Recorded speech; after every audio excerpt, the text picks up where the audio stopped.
attack view. And I don't have your webcam. Where did you go? You were gone. Now you're back. Never mind. I fixed you. I fixed you.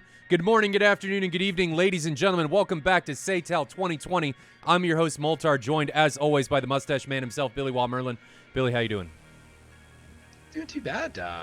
Having a good morning, ready to go, pumped up, ready for this match. I think we got a good one here. How about yourself, man? You feeling it this morning? I'm doing good. We upgraded our webcams. We are now both using DSLRs that we had on hand. We felt like we don't look our very best. We might as well show everybody our flaws. But the real reason is we wanted to see Billy and his mustache in all of its glory. I mean, that in all honesty. Resolution. Yes. You can see the hair is better and everything. It's all nice and in there. I hope it doesn't look ridiculous. Yeah, and if you guys notice any type of delay in our voices, if I've got any type of, Karate Kid-esque style thing going on, let me know, and we will try and get that fixed. It's kind of hard to test in the moment, but if any of that's going on, let me know and we'll try and get it fixed. But we got a good match coming today, Billy. I mean, it's a big one. My MY Squadron coming up against Gryphon Squadron. I'm seeing some voice delay. Voice delay for me or for Billy? It's probably for me. Okay, so the voice is coming after my webcam. Let me know, Navy Doc, and I'll try and get that fixed. But, Billy, we got a big match. I mean, two squadrons that are pretty heavy contenders inside of Gold League.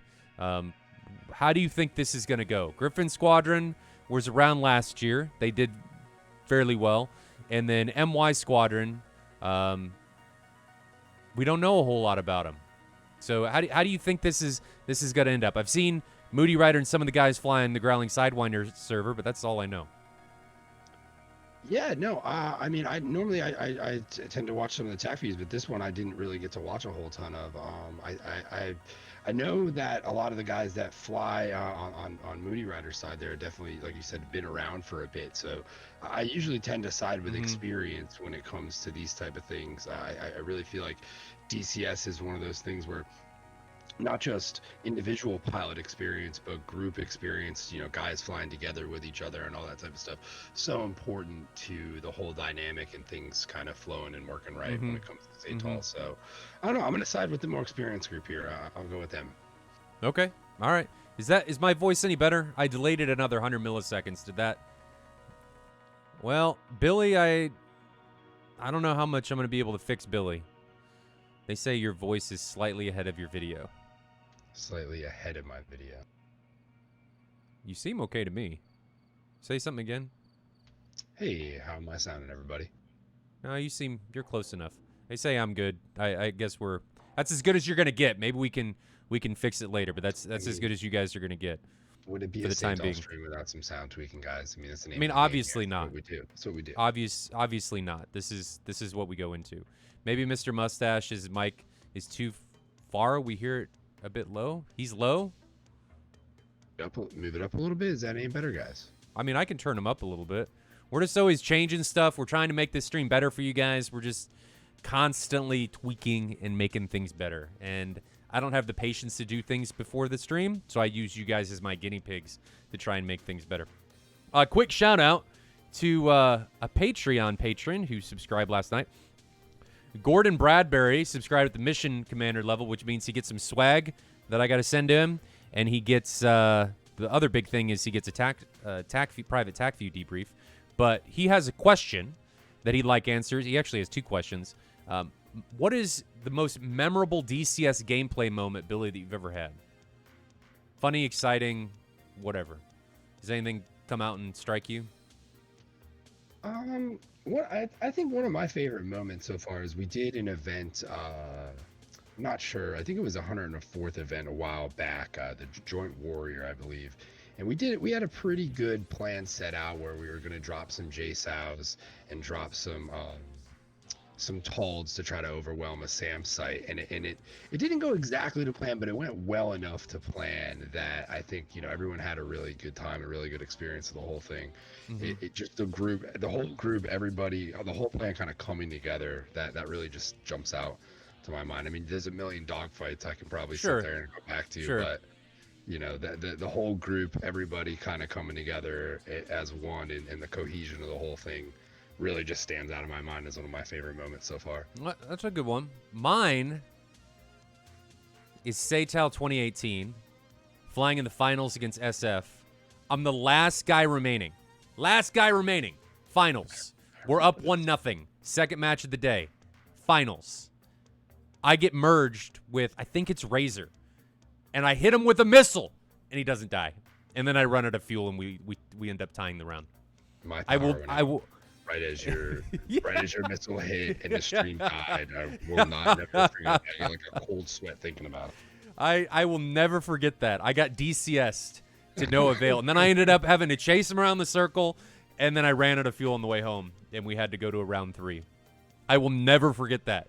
I remember I should have saved missiles, and the reason I had to chase him around is because that was my last missile that hit him. And then I ended up having to kill him with guns, and then I ran out of fuel.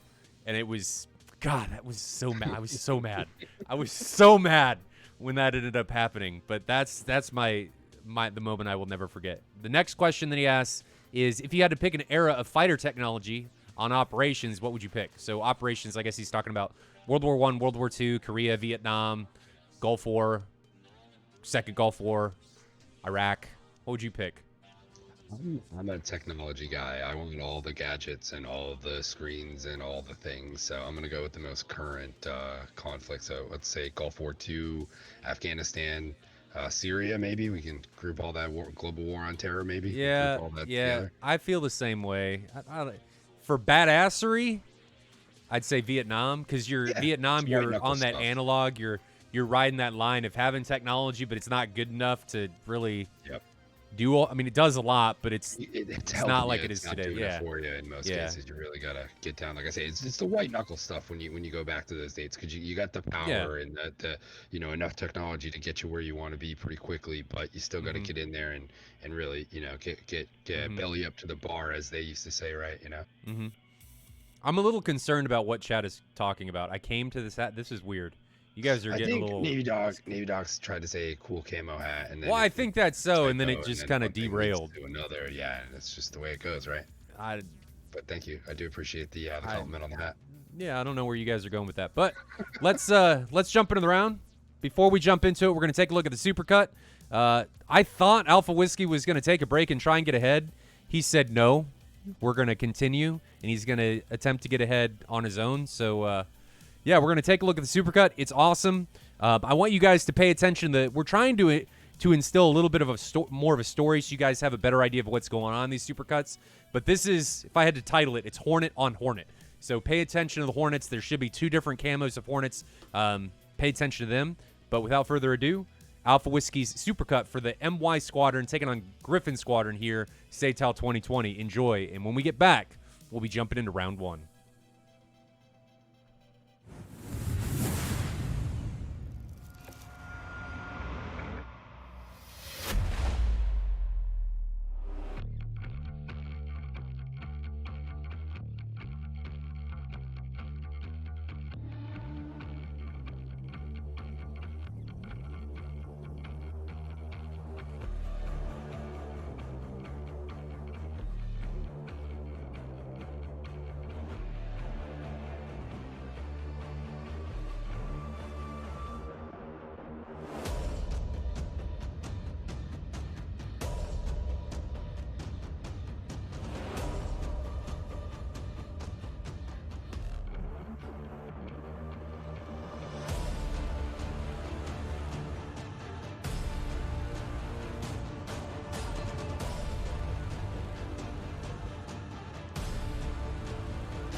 Welcome back, ladies and gentlemen. We are now in the match. My squadron, MY Squadron. I don't know which way it goes, but I need to say my MY Squadron. MY Squadron. Sometimes I'm going to screw up and I'm going to say my squadron, but it is MY Squadron. MY Squadron taking on Gryphon Squadron. Sanaki taking on Tbilisi today.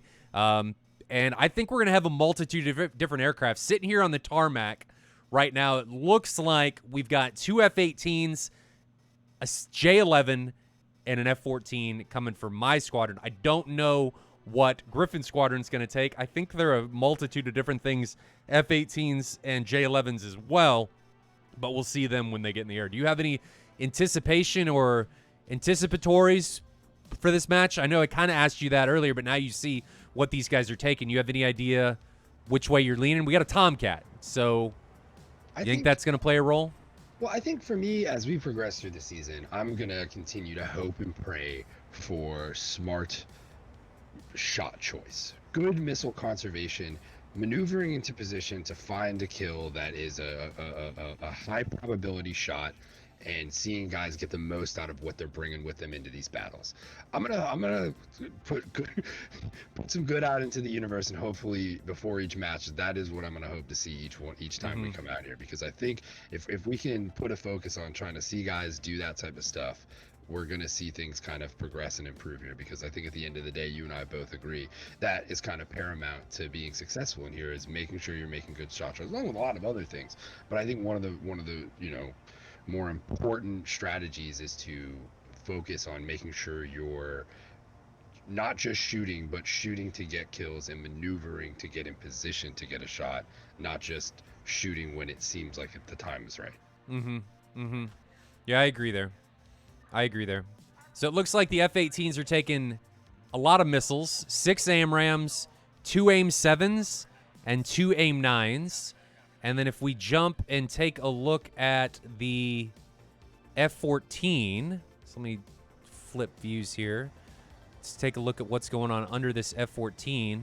We've got no AIM-7s, 4 and 4 Phoenix. And then if we look behind us at the J-11,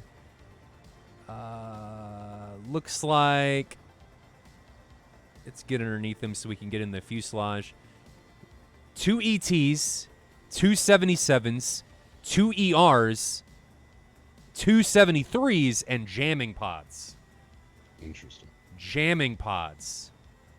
Well, it surprises me that we don't see more guys taking TALDs into these environments on those 14s, just with the extra belly space. We've seen such success using it in places like Growling Sidewinder, where, I mean, we watched an F-15 unload over half of his missiles at a TALD, along with, I think, one other plane. Yeah, I mean, maybe.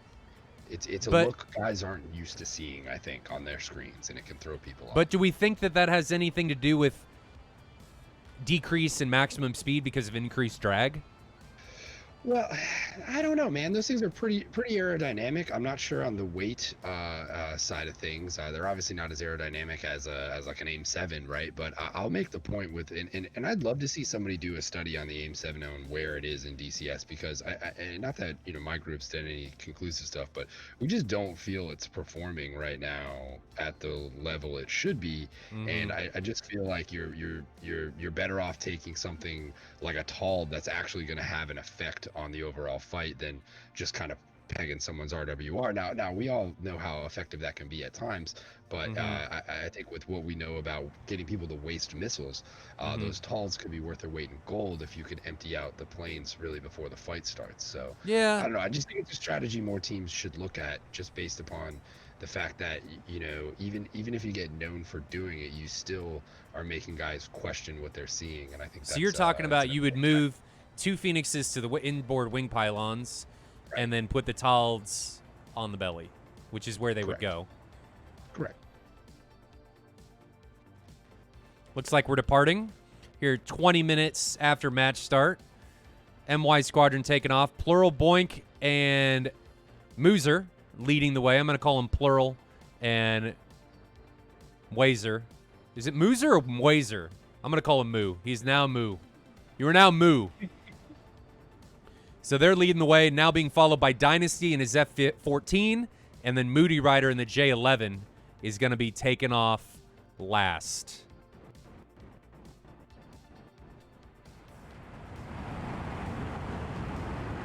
Everybody's now rolling. Again, Gold League is 4v4.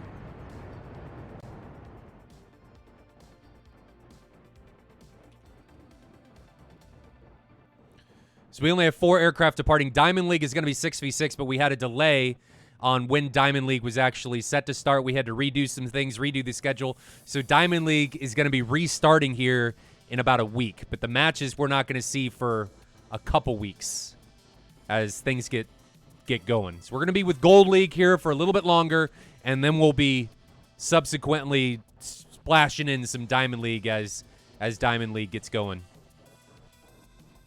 Looking forward to getting back to that. I do enjoy the Diamond League matches. They are it's another level of competition, and I think it's as different it is also as entertaining in comparison too. So it's a nice contrast.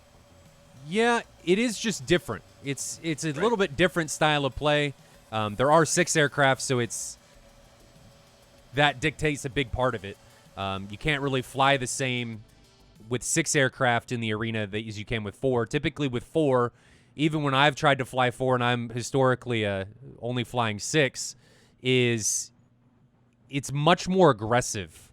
So in 4v4 than it is 6v6. 6v6, there's a little more strategery, mainly because if you're that aggressive, there's almost always somebody that's going to be there following you around. Or not following you around, but somebody there that's able to slam a big boomstick into your face if you're not ready for it. So you're not able to be quite as aggressive. And I think that's a good point to make there with when you talk about adding the pilots in, because it's sensor coverage, right? At the end of the day, it's kind of what we're referring to there. So those extra 2 guys, those sensors are there in positions that they would not normally be in a 4v or a 4v4, right?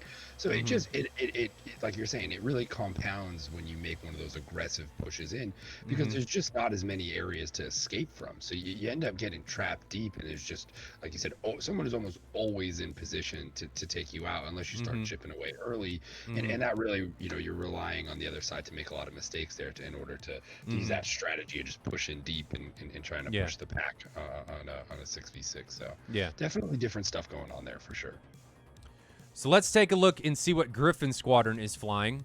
Gryphon Squadron is going to be rocking an F-18, 2 16s, and an F-14. So we've got Jerk, Maximus, Flower, and Phantom. Flower and Phantom are in Vipers, Maximus in an 18, and Jerk in a 14. So I actually don't think the jammers on Moody Riders J11 are going to do anything, because full-flight aircraft, if I remember correctly, at least the 16, the 14, and the 18, don't see jammers.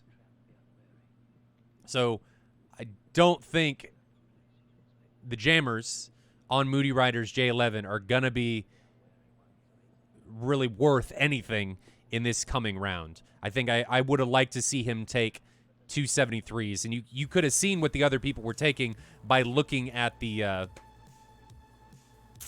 what am I thinking of? By looking at the player list. And that is an interesting call, especially on the J11, with how valuable those wingtip pylons can end up being as far as its ordnance goes. So that's a good observation before things get started here. Curious to see how that affects him later in the round, where missiles are a commodity. Well, yeah, like you just said, we talked about last week heavily. We talked about missile management, weapon management, waiting for the high PK shot. So is having those 2 less 73s going to come back to bite him? Is he going to be able to manage his weapons well enough that he doesn't have to worry about it and those jammers are going to do something? Because don't jammers, they prevent and can cause issues with locks early. Is that the case? But does that matter to full-flight aircraft? I'm not particularly sure how much that affects things for, say, somebody in the Rio position in an F-14, right? Like, what is that J11 actually showing up as a jammed contact on there? As much time as I have in the Rio pit, I wouldn't say I have enough to be able to distinguish that, or to know if that, something weird I've seen before is actually that. I'm sure maybe there's somebody in the chat that can speak a little better to that, but I feel like jamming an EW in general is this whole concept that ED is due to revisit at some point soon here down the road, because it's a concept that I feel a lot of the modules that we're seeing come into the sim have certain parts that it's part of their suite of sensors and suite of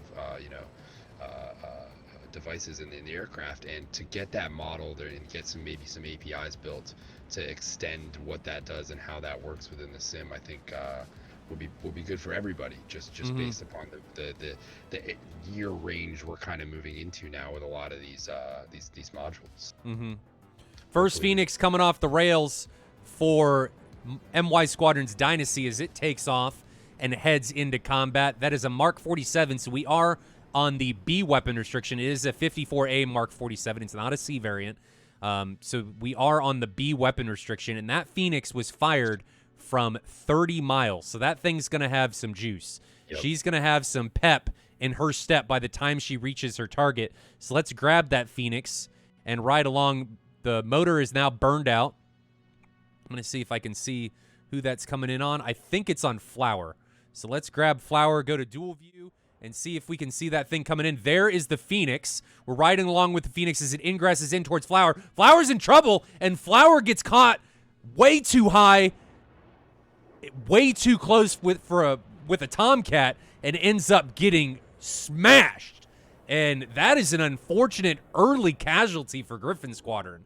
And Billy, we talked about this last week, that you can't be that high on an ingressing Tomcat. He needed to be starting the notch a solid 15, maybe not 15, but at least 10 to 15 seconds prior to when he got that alert there. It looked like at about the 10-mile mark, right when that pitbull mode went active, and he got that warning that he started his vertical notch, and it's just too late at that point. That missile's moving too fast, especially with the 30-mile shot. If you see you got a Tomcat on the RWR and it's pushed inside that contact ahead, he's inside 40, 30 miles, it's time to start turning around and heading a different direction, because there's probably a shot coming at you. You got to honor that these days. It's really important to be, we talked about this again last week, it's really important to be thinking ahead of the airplane and making sure you're making decisions before you're getting RWR warnings and before you're getting indications from your airplane systems. You got to be thinking ahead to make sure that you're subsequently trying to mitigate those situations before they happen. Because if you're already in the defensive posture or defensive maneuvering when you get the RWR warning, you're in a much better survivable position than you are if you're at 40,000 feet and your RWR says, "Hey, buddy, you got a Phoenix." Because as soon as you get an RWR warning and you're at 40,000 feet and it's a Phoenix, you might as well just dig your own grave. It's just not enough air. The air is too light up there, not dense enough to support the maneuvering. You need to be able to get out of the way quick enough for that. I mean, you may be able to vertical notch it, but still, though, you got to be moving at least over cruise. If you're slower than cruise at that altitude, you are in trouble. I mean, you really need to be well over cruise at that point to do anything. Still, you need clean wings as well. Trying to maneuver that with two bags on the wings at that altitude is you're a rock at that point. And if we jump and look back at MY Squadron's Dynasty, he's launched another Phoenix. And now moving back to Maximus, you can see the Phoenix coming in on him. So he maneuvers, he sees the Phoenix launch, and is now maneuvering before he gets that RWR kill, or the RWR warning. So if we bring up the F10 view here and go to split screen, you'll see where the Phoenix is. So the Phoenix is back here, and Maximus is already cold, and he's cold by a distance of 6 miles. Now the Phoenix is still at 1,300 knots. So if I can grab it, see if I can get it. Oh, there it was. That's not it. There it is. So here's the Phoenix coming in on Maximus. It's 5 miles in trail, and Maximus is at 600 knots. The Phoenix is now coming down to 600 knots, and you can see that his early defensive posture makes defending that incoming missile much, much easier.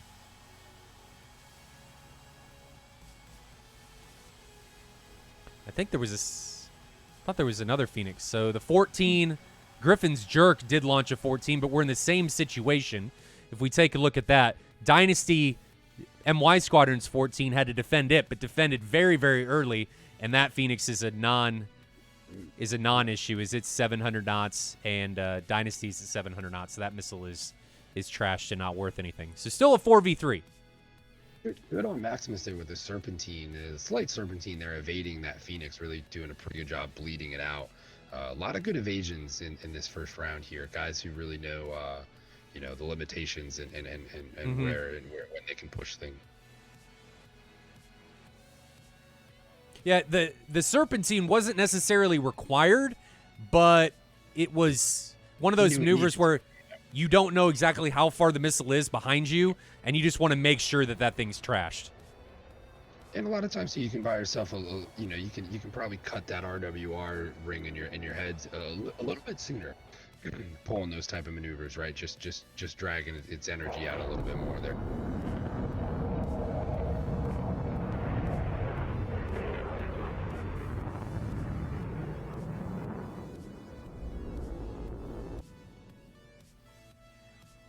Seeing how this continues to unfold, we have the two F-18s of Plural and Moo coming in against a 3-ship from Gryphon Squadron of Phantom, Maximus, and Jerk.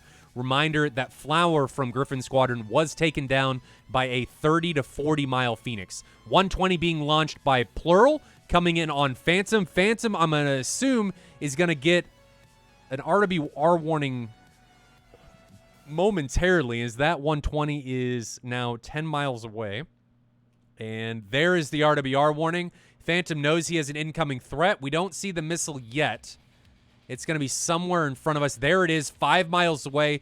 But Phantom is decently fast. He's over 500, 600 knots. That missile's going to be trashed. That missile's not going to have the energy to be able to run him down. Very good spacing and formation on these teams. Everybody seems to be in very good position to cover and just their width and spread apart is real good in comparison to what we've seen in some of the other matches too. It's stands out. Gryphon Squadron does seem to be in a bit more of a wall, while MY Squadron seems to be more on top of each other. I'm going to grab the next Phoenix as it comes in. Let's flip over and take a look at it. I'm not sure who that's coming in. It's coming in on Jerk, the Gryphon Squadron F-14. Can we see it? Where is it? It's going to be high. There it is right there. So let's move to split screen and see how this is going to happen. Gryphon Squadron's Jerk's in a bit of a pickle. That Phoenix has a lot of energy still. 2,000 knots, 1,800 knots, and Jerk's just sitting at 800. So that thing should be able to close rather rapidly. It's struggling. But it's struggling. Yeah, Dynasty did a decent job and was able to force that missile into a continuous turn, and it's not going to be able to stay with him. So Dynasty, 800 knots there at one point. There's no way anything was going to be able to catch him. No, not at all. That is pretty darn quick. And I liked that he utilized all of that speed and went straight into the vertical. He was able to say, hey, I'm at 600 knots. Let's get some altitude back. And he goes and gains transitions that energy into altitude and is able to get back into the skies, which was going to make it a lot easier for him to press and make his weapons a lot more energy efficient if he's launching from a higher altitude. Well, energy is a commodity, and you are a broker for it. You know, you wanna buy low, sell high, or type thing, where you're using that energy in the most efficient ways possible. And like you said there, he came out of that vertical notch. I don't know if it was really a vertical notch, but that notch where he was descending at really fast rate, he was able to convert that back up into altitude and continue to take that energy and do something effective with it. Right. Got himself back up to where he needed to be relatively quickly too. And in this situation, that's important to know how to convert that. Absolutely. We got another Phoenix coming off the rails from Gryphon Squadron's Jerk. It is targeted at Plural, and that Phoenix is at 1,800 knots. So let's see if we can get Plural's point of view. There's the Phoenix behind him. We're not going to go to dual view this time because we don't want to overdo it. The Phoenix is at, don't know how fast it is, but it is closing. That Phoenix is 2.5 miles in trail. Plural is 250 knots indicated. So that Phoenix may end up catching him if Plural doesn't do any type of evasive maneuvers, though it looks like, yeah, he's going to trash that because this turn is going to force that Phoenix to bleed all of its remaining energy. It's not going to be able to catch him. As it comes into this turn, you can see it's still sitting at 0.8 nautical miles. That missile is trash. So well done by Plural. I liked that he recognized that missile was done. Oh, but we've got Jerk is in trouble. The F-14 coming from Jerk is in a world of trouble as missiles are flying by his aircraft. Moody Rider unleashing everything he's got, coming in at Jerk, and he finally makes contact with Jerk's F-14. I'm going to assume that was an R-73. So Gryphon Squadron is not looking too hot. They're not looking too good. They are down to 2 aircraft, but now Moody Rider is in a bit of a pickle as he has multiple aircraft coming in on him. But I think he's going to be able to line his sight the 120. No! 120 came right over the hill and smashed Moody Rider up the tailpipe, and he goes down. So stuff happening rapidly. Now we've got a merge coming possibly between Dynasty and Phantom. Dynasty unleashes an AIM-9M coming in on Phantom. So once the thing started here, things just didn't slow down. We're going to go to a dual view as we've got Dynasty engaging with Phantom. Dynasty on the left, Phantom on the right, MY Squadron on the left, Gryphon Squadron on the right. And I don't know that the AIM-9s are going to catch him. I think they're going to fall behind. That's unfortunate.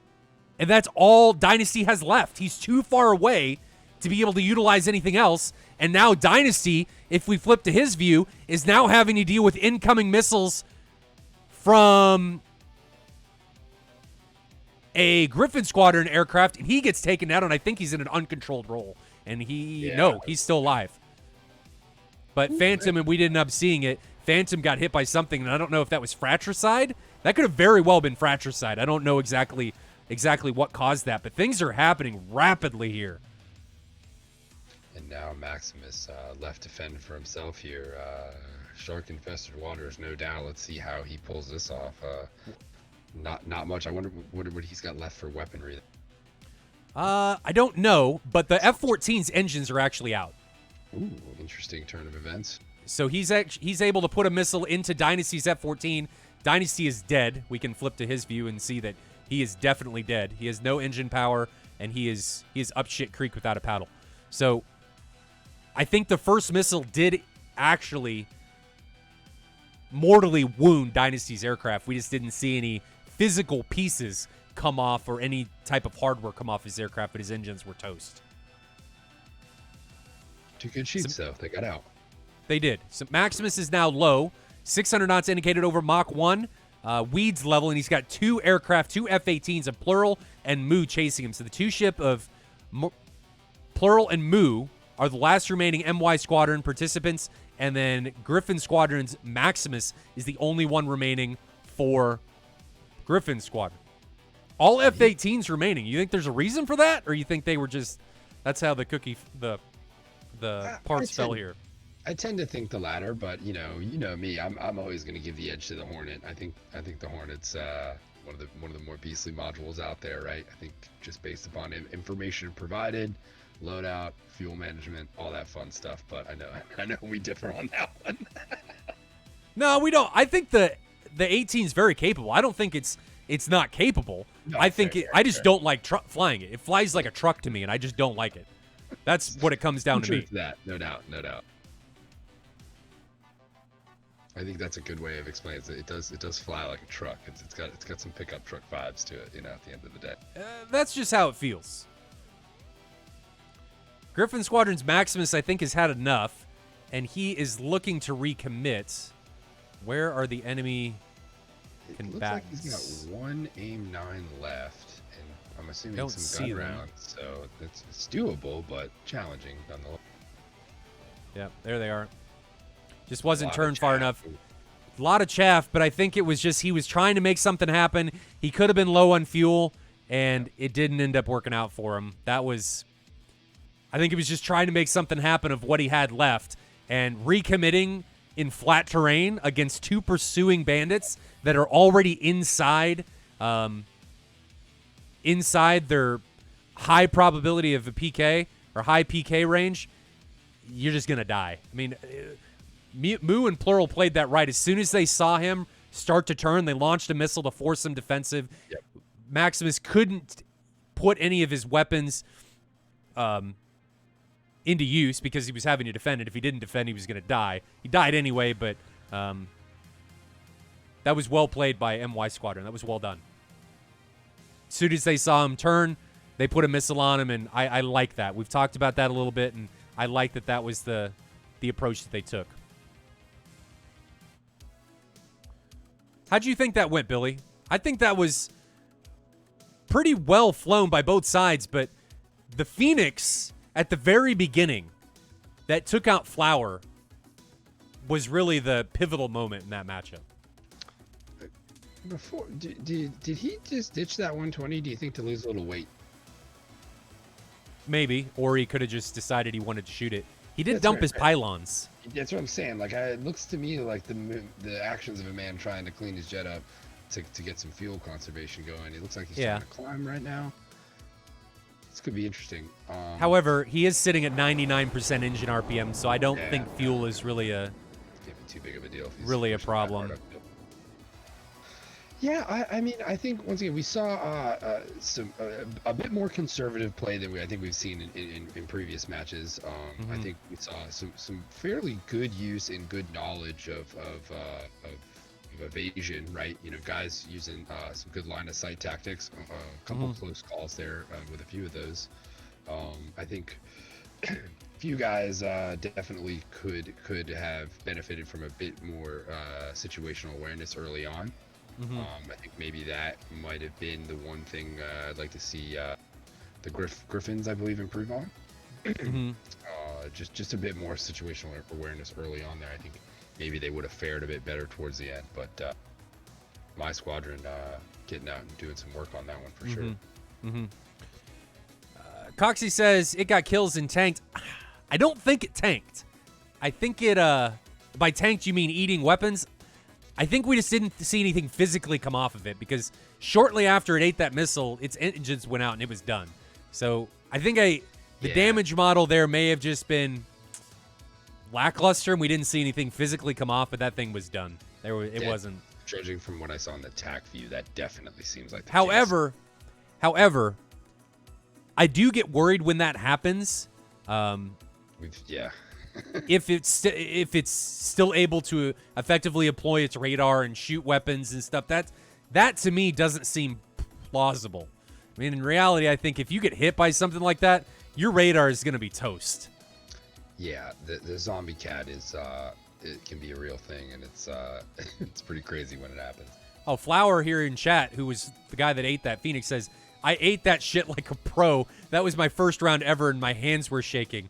Well, kudos for you to jumping into that, man. I think that epitomizes and showcases pretty well what nerves and SATAL can do, where you can be a great pilot, but when you get into competitive play, all of that can just go right out the window.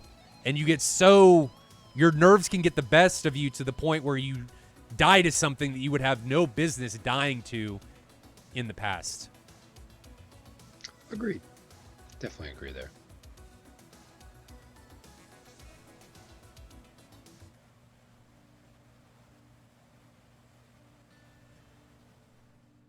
Just watching these guys RTB, I guess Gryphon Squadron was having them head back home.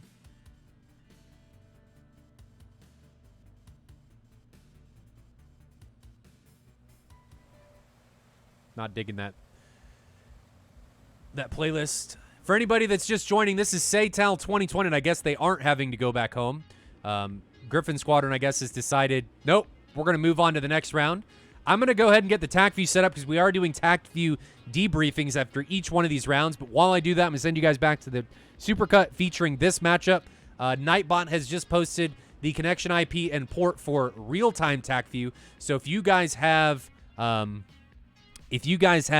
view advanced licenses, you can ride along and watch real-time telemetry in TAC view while we are streaming these matches. It's awesome. It gives you guys really another camera angle that you can manipulate at will, see where everybody is, see everybody's altitude, their airspeed, their Gs, everything. So if you guys want to take advantage of that, I highly suggest you log in, if you have TAC view advanced, to the real-time telemetry utilizing that IP and port. But we're going to jump to the Supercut featuring this match while I get the TAC view set up, and we will be back shortly with round 2 featuring my squadron and Gryphon Squadron. MY Squadron leads 1-0.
Welcome back, ladies and gentlemen.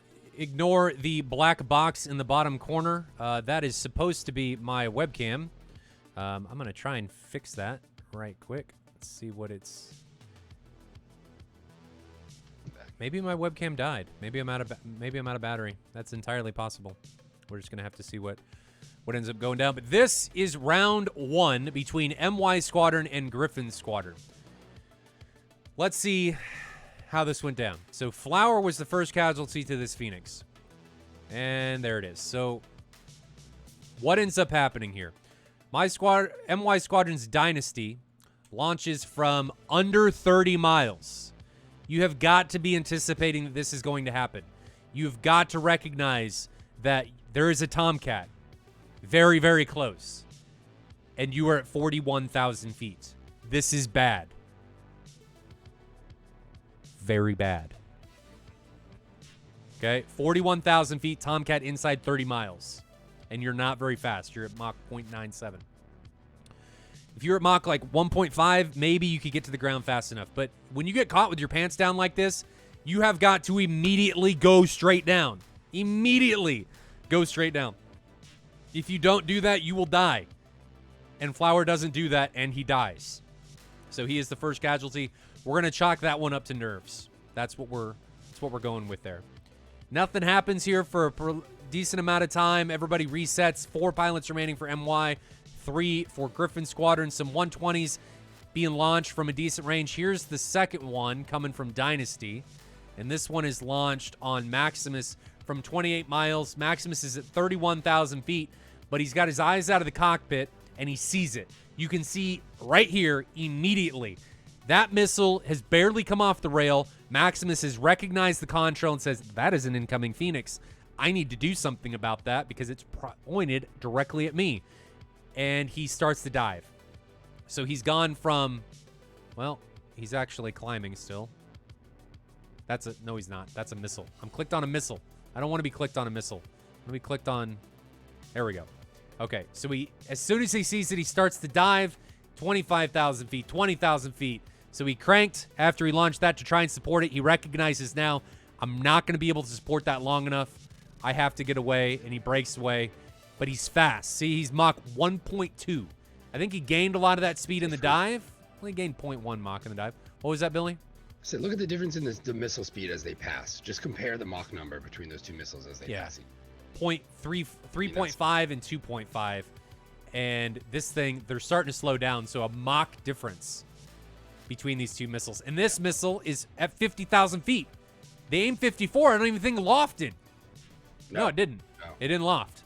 So this missile would be even faster if it had lofted, but it didn't loft. Yeah, no. So it's still got that energy even pushing through the air. That's impressive. Yeah, yeah. The Maximus gets away from that with no issue. Serpentines just in case. And you can see how fast the missile bleeds energy when he starts the serpentine. So here's the first serpentine turn. You can see how fast that missile starts to go through its energy. And serpentine, I mean, tight turns, high G, left and right, forcing the missile in its terminal guidance phase to do the same thing. And good point from Sam. That missile didn't loft because he turned away and didn't support it long enough. Ah, that makes sense. Yeah. That makes sense. And at the same time that's going on, Dynasty got a 54 launched on him from Jerk, and he's able to get away from that with no problem. Really doing the same thing, doing a mirror of what Maximus did. Serpentining, fast, and those AIM 54s don't pose a problem. Now, if they were Mark 60s, that could be a little bit different. I mean, 30, 40,000 feet inside 30 miles against a Mark 60, that could be very different. Because instead of Mach 3.5, that thing's probably going to be pushing Mach 5, and you're going to be in some trouble. Still 3 remaining for MY. Or sorry, 4 for MY, 3 for Gryphon Squadron. Another Phoenix gets launched at Jerk. That's not a threat.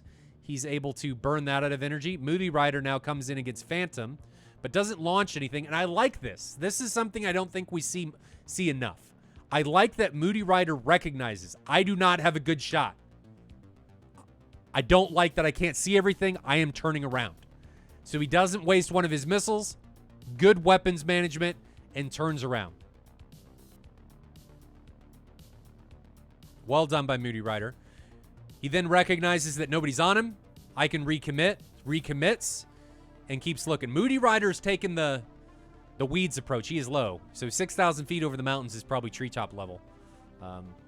This is, I think, Moody Rider's first engagement coming against Jerk. And this is going to be a merge. Moody Rider's really slow. But being slow allows you to much more easily and effectively get into a notch should you need it. You think Moody Rider sees Jerk in this situation on data link?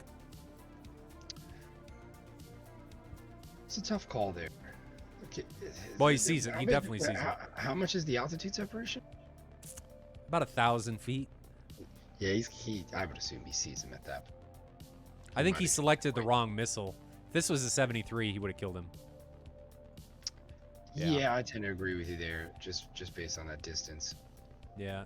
Well, let me rephrase that. If this was a 73, it would have killed him. If he would have pulled his nose in the lead of Jerk, this ET could have killed him.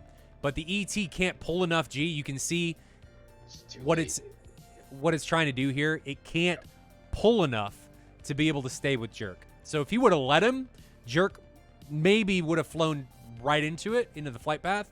But that missile doesn't end up. Well, it may have not been on him. It's tough.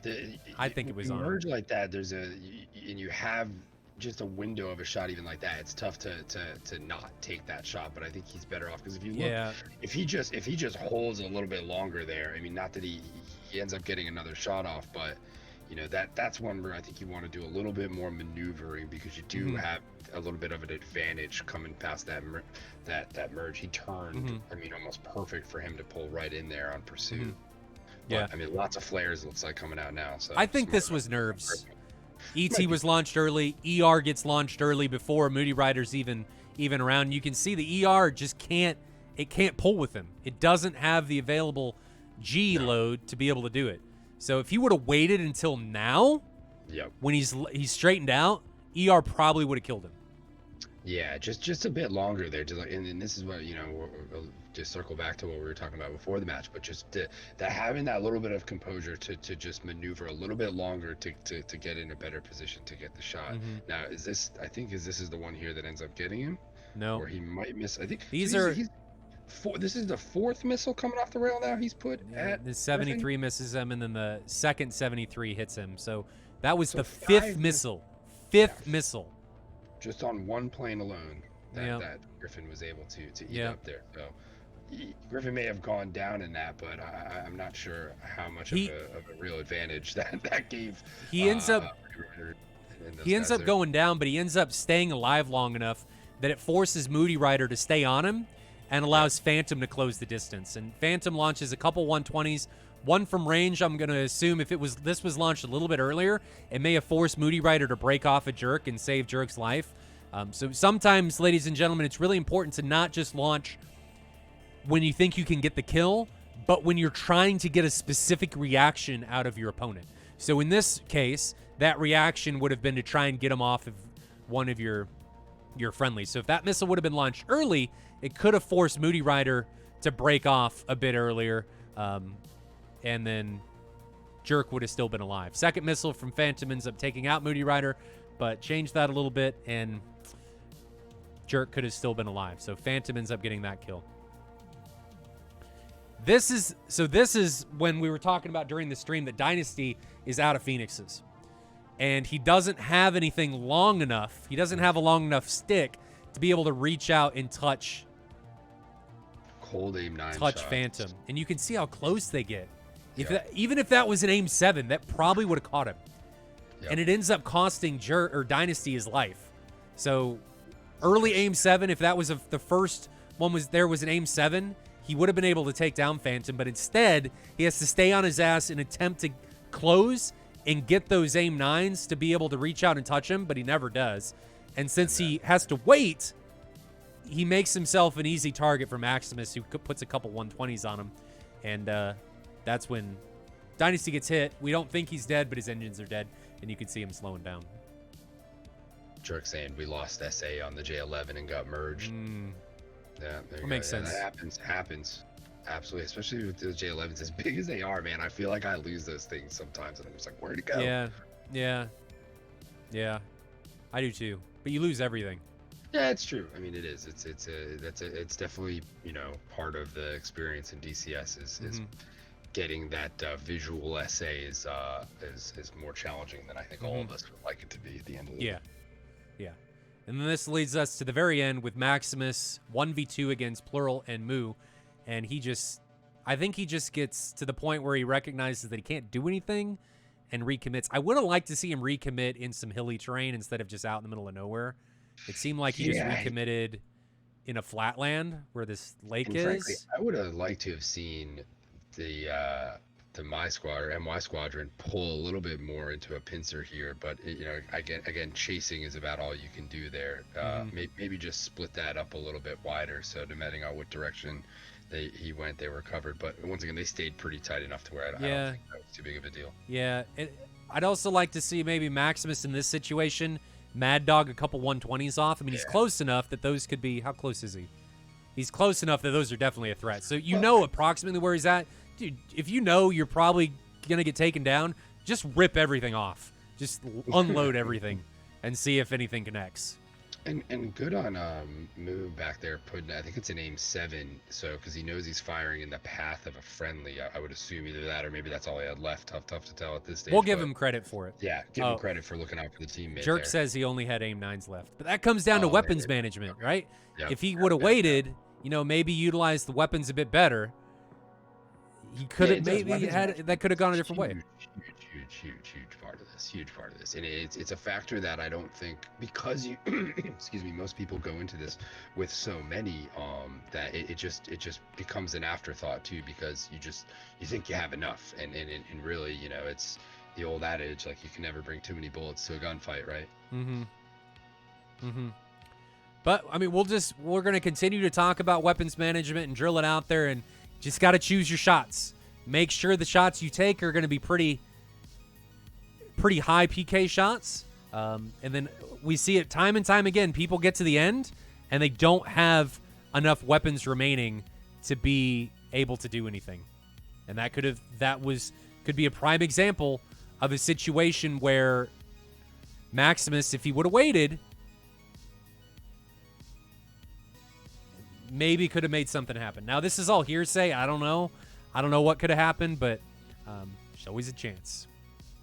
That brings us to the end of the TAC View debrief. Hopefully that helps you guys out. If you guys like the TAC View debrief, you don't like it, let me know in chat. We're always open to changing. It's just something that I had heard that a lot of people liked, so we've kept doing it. If you guys think it's a waste of time, let me know, and we'll see what happens. But let's jump back in here. These guys are going to be getting ready to taxi here momentarily.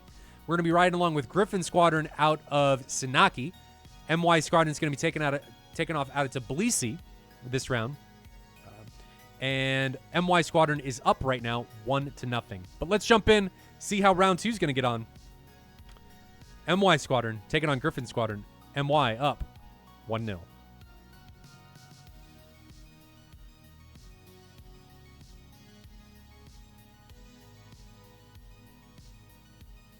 Billy, you got any idea of how this is going to go? Not idea, but we saw the F4 team is pretty dominant here. You think we're going to see the same thing in this round? Well, I'd like to see these guys respect the Phoenix a little bit more out the gate. I think that's a lesson to take from round 1 there. But I mean, at the end of the day, a lot of good decisions were made by them in the first round. So I think it's more or less just continuing the effort. But like I said, a little bit more of a focus on increasing the situational awareness. And like I said, it was pretty close, that first one. There was a lot of good maneuvers by both sides. So, what do you think Gryphon Squadron needs to do to be able to turn this around? I mean, losing a round early is a huge hit to your morale. What do they need to do to turn it around and come back and tie this up? I think a smart move for them is going to be to try to drain those Phoenixes out. So get those Phoenixes to shoot early if you can. Run those things out without wasting missiles yourself, because in most cases, in order to joust with those 14s, you're going to have to waste the missile if you're looking to actually get in there and ring some bells on their end. However, it doesn't cost you anything to let him shoot at you if you know you're going to be able to get away from it. And I think it goes back to another sports analogy there. If the pitch is tipped, you got a better idea of how to swing at it, right? So I think you can take that into evasion, right? If you know that you're going to let them shoot at you and you're going to focus on just evading that missile as opposed to having to shoot your own off, you can actually perform a lot better because your focus is mainly just on making sure you don't get killed with that missile as opposed to having to do two things at once there. So for me, I'd be going out with my guys and trying to just get them to shoot as many Phoenixes as early as possible.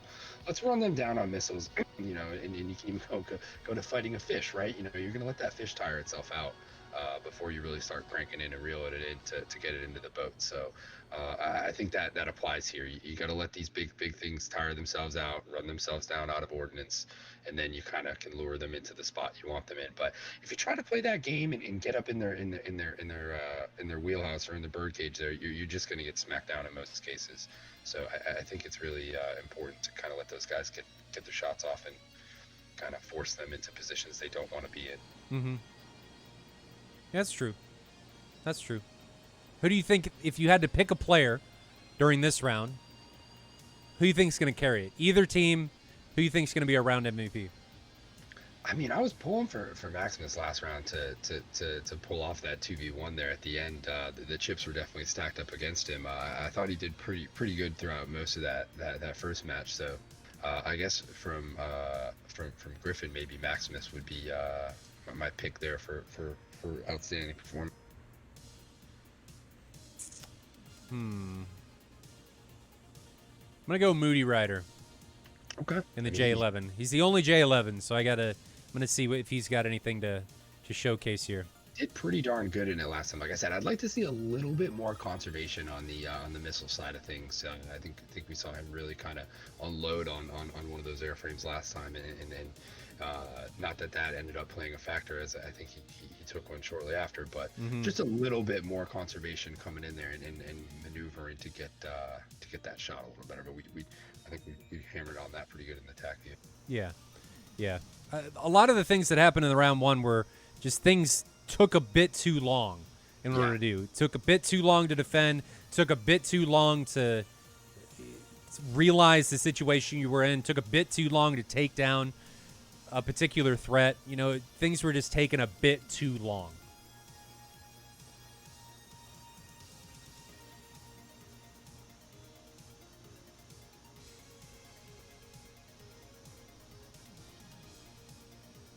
Think we'll see an early Phoenix casualty in this one? You'd like to think that you learn from your mistakes, especially in such short order, and that's going to be something they're going to avoid coming into this next one. But it gets in your head, man. It really does. It's like that old pass run thing in football where you don't know what's kind of coming there, whether that shot's coming at you or whether they're going to hold it. So it definitely plays a factor into how you make your decisions there. But like I said, if it's me with these 16s here or with a crew up against some 14s, I'm trying to work in right at the edge of the weapon engagement zone, just so I make them think they got me, but they don't. Right. I mean, that is, I think, the essential to beating those Tomcats is putting them in positions where they think they got you and they're shooting, but really you're in control of the situation because there's so much time and distance between you and that airframe when they're engaging. You have to kind of take that element of things and use it to your advantage. Well, I've talked about that in the past of creating and writing a narrative, and you want to be the author of that narrative, and you want the other person to be the one reading that narrative. So you want other people to have reactions and interpret the story that you've written in a certain way so that you can be dictating what ends up happening. Absolutely. And I think anytime you can force the other side to fight somewhere or be somewhere they're not comfortable or they don't want to be, you're winning half the battle at that point because now they're out of their element. And when you can force a group or some guys to be in that situation, I think the probability for poor decision making increases pretty exponentially at that point. Right.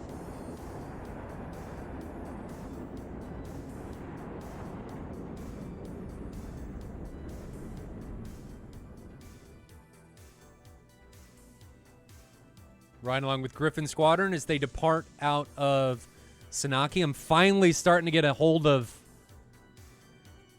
the hotkeys, where everything's bound, switching cameras, and all that stuff. So it's finally starting to come together.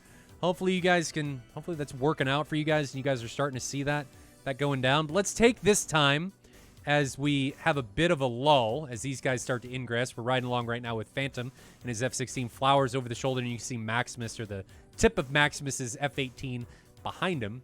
Let's catch up and see if I've missed anything in the activity feed. That subscribe train we had going Saturday was one for the books there. That was pretty awesome stuff we had. That was 100 subs, 120 subs I think we got on Saturday, which is unheard of for this channel. I mean, that was a lot. It's unheard of for DCS. So lots of follows. Aegis Captain rated with 25 about 40 minutes ago. Late welcome to anybody there. I think I saw Xander drop a gifted sub. I thought he did. You know, I'll try to do a better job keeping up with that and noting that stuff down so we can go back. It is what it is. Yep. You know, I think these guys want to pay attention to the action than anything else. Xander asks, is it more or less complicated than learning the aircraft? You mean running the cameras? It's far less complicating. It's just learning like when to switch things and stuff. Well, you're kind of creating, right? When you're learning a module, it's like a laid out order to things in a lot of ways, right? Like this is kind of you're paving, you know, new ground here. It's just different.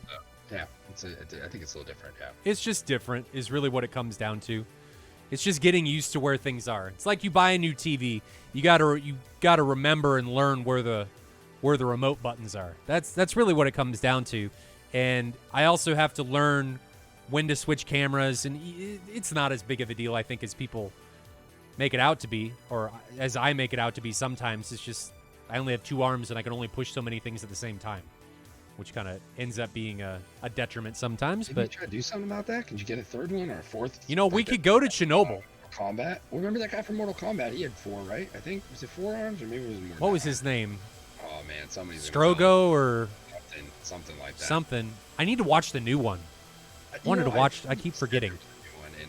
And I missed the trailer, all the stuff for it. I need to look that up myself. I have it. I just haven't watched it. Interesting. It's sitting on my Plex server. I just need to.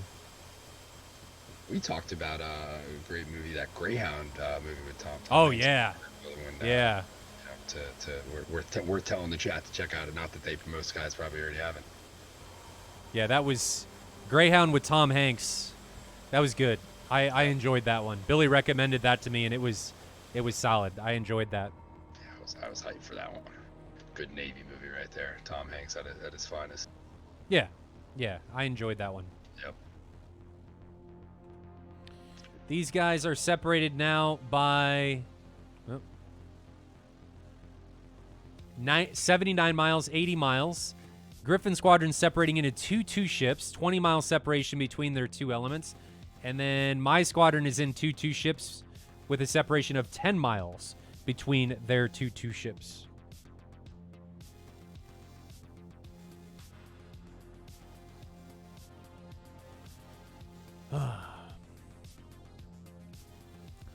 Let's see. Do you think there's going to be a Phoenix kill early in this round? First pass Phoenix kill? Chat, what do you think? I think no. I think they smarten up here. They smarten up? Maybe not smarten up, but their nerves maybe are less impactful. Yeah, absolutely. That's a fair way of putting it. Dennis says no, and Xander says yes. I think they learned. Coxie says team kill. Okay. That would be bad. That would be very bad. Let's see. Who do you think? Any bets on who shoots the first missile? Oh, man. I'm going Dynasty. DCS SATAL. DCS World Events SATAL prop bets. I'm going Dynasty. I think he's going to be the guy. We're riding along with him right now. F-14 sitting at 31,000 feet, 400 knots, ingressing into into the arena, I think he's going to be our first launcher. So if we take a look at the map, I think he's getting ready to shoot. Separation now between the two teams is 45 miles. I think ideal range for this, for the Mark 47, is inside 30.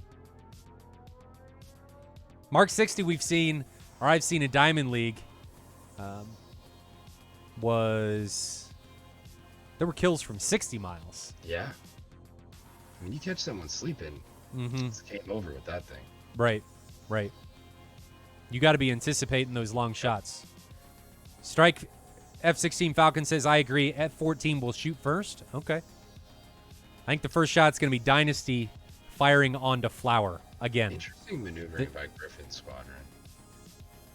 If you look at the formation, the way that was kind of forming up and what they were doing there, it's different. Let's take a look. Man, gotta love those 14 afterburners. Yeah, that's a little... I think they're just separating it into 2 ships. I think that's what's going on. They are. They're doing a good job, though. I feel like what they're doing on the sensors for the MY Squadron, it's definitely a different look. So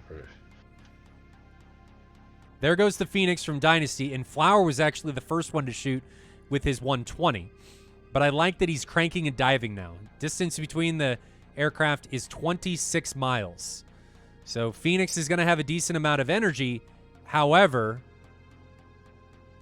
there goes the second Phoenix. So, I think those are going both on Phantom and Flower. First one's on Flower, second one's on Phantom. But they defended, I believe, early enough. So if we look at where these missiles are going, I think they defended well earlier, more than early enough to make those not be a problem. Volthook, yeah, they're unsupported, but Magic INS makes them get there. So you can see these are both definitely tracking. If we take a look at Flower, look behind him. There's the Phoenix, 3.5 miles. Don't anticipate that being a problem. If we look at Gryphon, there's the Phoenix, 4.5 miles. Actually, I think that's the one on Flower. Yeah, there's Flower right there. So that's Flower's Phoenix, and there is Phantom's Phoenix. So both of those are going to be a non-factor. Much better defensive posture and defensive maneuvering from Gryphon Squadron. That was much, much better. Agreed. That was a solid first engagement from both sides there. Dennis says he has really bad luck with the AIM-7. I'm telling you, I don't think it sucks. Doing well right now. I'd love to see one of these content creators do like a deep dive into some testing and maybe roll back some patches or something, because it is real bad. And I go back and I look at the performance we were getting out of it, say back in January before the 2.56. And I mean, it was real in close and tight. It was a real, dominator. It had some ability to really pack some punch, especially against a Tomcat, right? Like even in low on for the 14 shooting on the Tomcat, it seemed to do a decent job of taking it down, right? Not allowing it to kind of tank hits and stuff. I'm just guessing because the warhead is a bit bigger on it, right? So I don't know what happened there. I'd love to see some statistical analysis of the AIM-7. Moo. Oh, man. I don't know what happened there, if he just didn't care, if no Fs were given. But, oh, man, that, if you talk close, I saw that coming. Like, I saw that getting closer. It was like, is that at the right altitude? And I checked it, and it was, Moo. It wasn't Moody. It was Muazer that did that. Moody's way down here. Oh, man. If you talk, that's as close as they get. If that missile had just a smidgen more energy to be able to make that turn, Mood be dead. Yeah.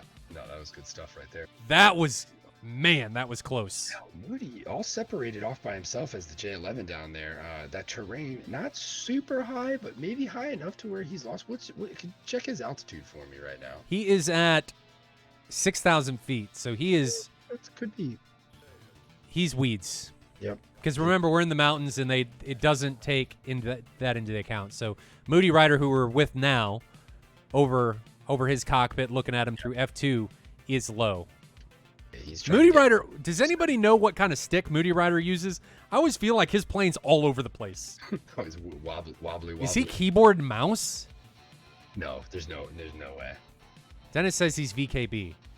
Yeah, I always feel like his we've been aircraft's having- all over the place. We've been having 2 people from our Discord have been having bad VKB problems lately, and very little support on in return from VKB as well. It's been rather disappointing to see. Just inexplicable errors. Mm-hmm. It's just kind of crapping out mid-flight and stuff like that. So we're now with a Phoenix. These Phoenixes are coming in. Well, the Phoenix we're with is trash. That's going to be against Flower, who is more than effectively defending. Let me see if I can get the other one. This is the other one that's coming in against, I can't tell who that's against. Who's that against? It's against Jerk. So if we grab Jerk, I don't think we're going to be able to see that Phoenix just yet. Go to dual view. So we can see Jerk. His aircraft icon in the left pane with the Phoenix is about 5 miles away. And then in Jerk's view, you can see the dot for the Phoenix. So it's over 5 miles away. As soon as that gets under 5 miles, it's going to break. So that's not going to catch him. That Phoenix is trashed. That's not going to work. Yeah, but well flown. Well flown again, early defense, and these Phoenixes aren't doing anything. Yeah, Moose with a good call there. They did a pretty good job beating out a lot of those Phoenixes here. I think lessons were learned in that first round for sure. Mm-hmm. I do like that. We're not seeing the same mistakes. They learned from their mistakes here, which is really good. A lot of times in these matches, we see teams and pilots do the same thing. They got them killed, and then they go and do the same thing again, and they die again. They're like, "What happened? Why'd I die?" We see that a lot in PvP or PvE, especially. And we do see it, like we just said here in SATAL. But I like that they learned from their mistakes. That was good.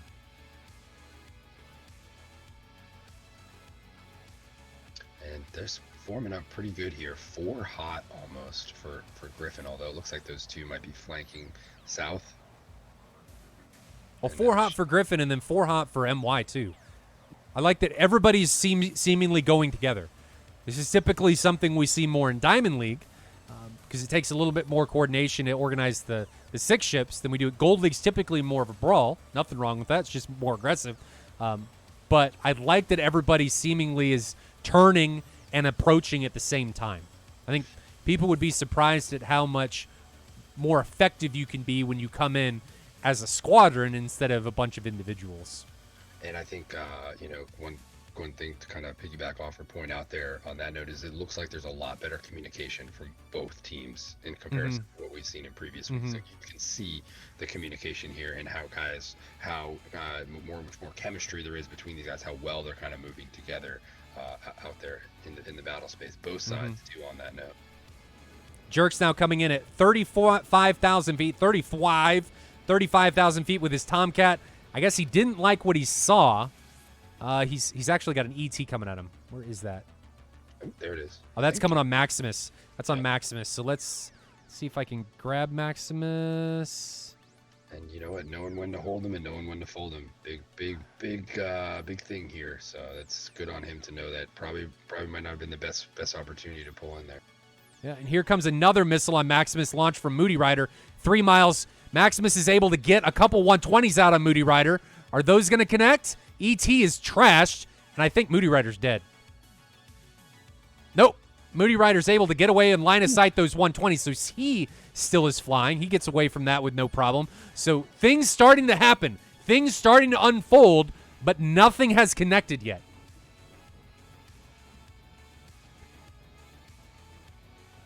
AIM 54 now coming in against Moody Rider. That thing's trashed. It got line of sighted. You can see it flying into a mountain. And you guys can't because you didn't see Moody Rider because I was on the wrong camera. They got a view of something. There was some action there. Nothing crazy. There was action in the trees. We just didn't see the squirrels beating the shit out of each other. Sorry. Squirrels are always looking for bullet down there. Yeah. Flower now puts a 120 out on Dynasty. Let's grab Dynasty.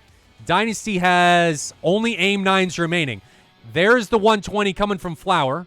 Right side of Dynasty's aircraft. Again, Dynasty has no AIM 54s left. Lots of chaff coming out. That should be pretty effective against that 120. Dynasty breaks away, regrouping with Moo. 120 coming from Plural. A lot of speed there right now. Onto Phantom. I think that's on Phantom. But if we can take anything from this, Billy, much more defensive postures from both teams. Nobody's jumping in. Nobody's going balls to the wall. Everybody's flying much more defensively. Jerk launches a couple AIM-54s now onto Moo and Dynasty. Two guys who are not hot aspect that I'm going to assume these guys are going to have a decent chance to evade once their RWR starts ringing here soon. I don't know. Maybe. Those missiles still have a lot of energy, and we can see them coming in. One's coming in against Moo. We may be able to see it impact. And there it is. So Moo gets taken down. Jerk's Phoenix takes down Moo, and now here comes the second one 2 miles away from Dynasty. Does he get away from it? I think he gets away from it. Yep. So he does pull one off there. So yeah, he's good parameters there, no doubt. I don't want to make it sound like he was out of parameters. What happened? Did he fuel starve his engines? Did he run out of fuel? Uh-oh. Yeah, sometimes, man, you lay the hammer down. It's tough to pick it back up. I don't know, but I'm going to assume that he's dead.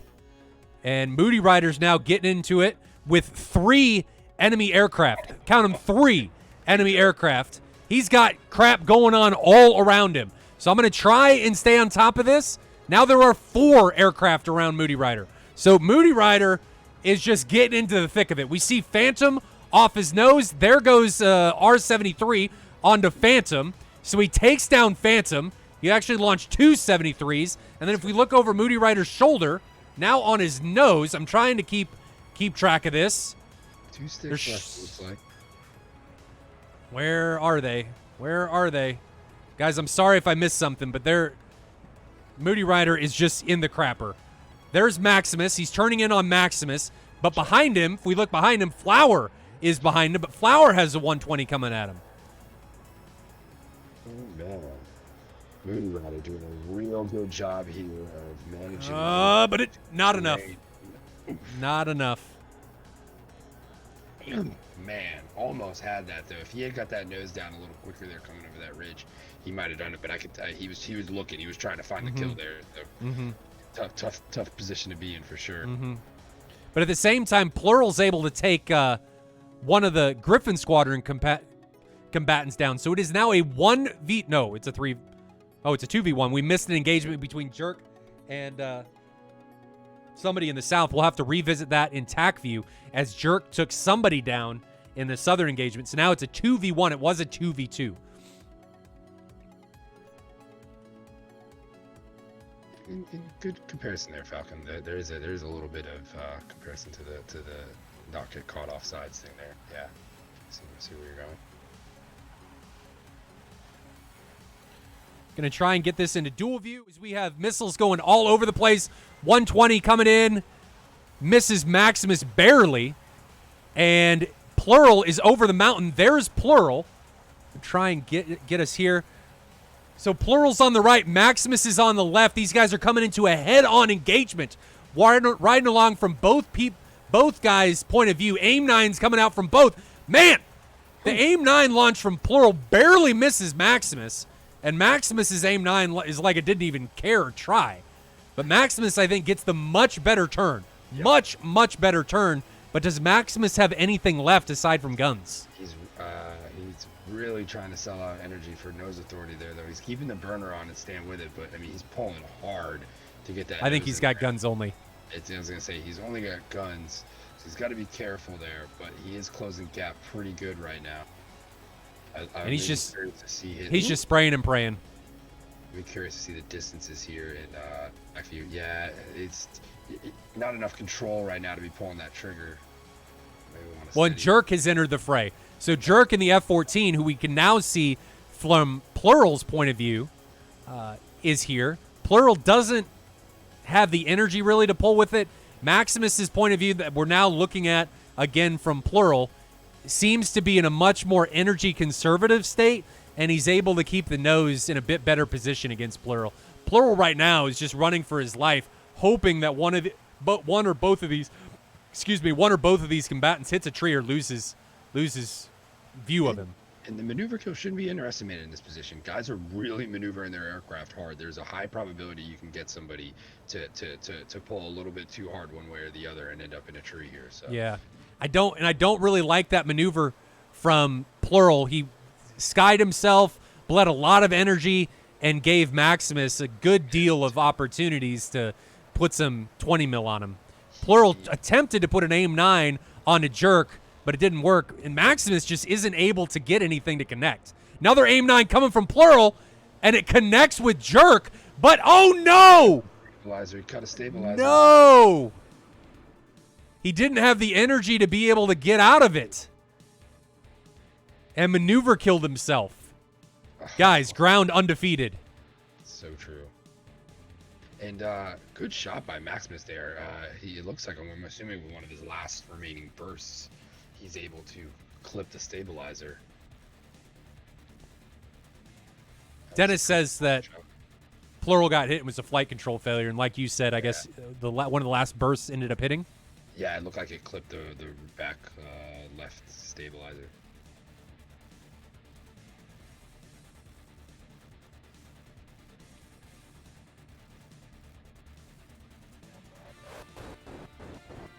That was a pretty good match right there, folks. You think fuel's going to be an issue? That was a long time in gate. It was one of the longer matches I think we've seen in gold all year. At least that I've casted, and there was a lot of maneuvering, a lot of I mean, I just go off of how often when you cycle through people are they in gate, and I saw a lot of afterburner that round. So I'm gonna assume fuel is gonna be a little bit of an issue. Although I think when we're talking Hornets, that's a different thing at the end of the day. Yeah, but Maximus is climbing pretty rapidly here, so I think fuel may be an issue. However, the F-18 does not glide at all. No, it doesn't. It just falls out of the sky like a rock. It's not like, the 16, you get that, the EPU comes on and you get like a couple minutes of nice sustained glide before the FCS begins, or there was the FLCS, and that thing begins to fail on you, and you just kind of start falling. But now the Hornet, man, the moment that sucker loses gas, it's game over, dude. You might as well just pull the handle at that point. Well, I think if you have enough airspeed, it does okay. You got to. But be as really soon as downhill, it's if you're under 400 knots, I don't know what it is. I'm just guessing here. If you're slow to a point, it's not going to work. And you're going to need to maintain speed all the way down until you're like on the deck, because there's no positioning for an emergency landing there, or at least a nice clean one. That's going to be a tough game.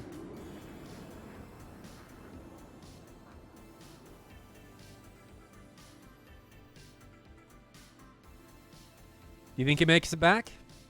How far does he have to go at the moment? Not very far. 30 miles. I'm going to assume with the amount of airspeed and altitude he has that even, I don't know, he needs to really get the nose down and get the speed going if he's going to run out anytime soon. He's still at 90% RPM. You can't, if if you're gonna run out in the middle of your glide slope, like we said, you gotta have speed going if you're gonna run out of gas in this thing. So you really gotta make sure the engines don't die on you during a critical part of the landing process, because that's a problem. So you either gotta have enough gas to come in and do it, or you gotta kind of rocket ship that sucker in there. But good round for Maximus, all about though. He's showed his experience in there, no doubt. Now, does Xander says dump chaff and flares and everything? Do those components have weight in DCS? I would assume they have a weight value within the sim. That's a bold assumption, knowing how ED can be with that stuff. But I would assume there is a weight value to it. How much of a factor it is in a fuel consumption at this stage, I don't know. I know dumping the missiles is usually the thing. The gun rounds can have some weight to them, but I'm not sure about the countermeasures. That's a good. It's definitely worth pointing out. I'd like to know, as far as maybe ED goes, how the sim treats that stuff. Getting closer. IRL, we're coming up on 17 miles now from Sanaki, and Maximus is at 34,000 feet. I don't see this being a problem. I think he's going to pull it back to idle, glide down, make sure that he doesn't run out of fuel, and he should be fine. Yeah, if he saves enough gas to get himself through the the dirtying out process and onto the deck, he should be pretty good here. I think his biggest thing is he needs to dump his pylons if he's fuel critical. Yeah, you're going to want to do that. That's definitely causing a little bit of drag there, especially if he's going to need to build speed coming downhill.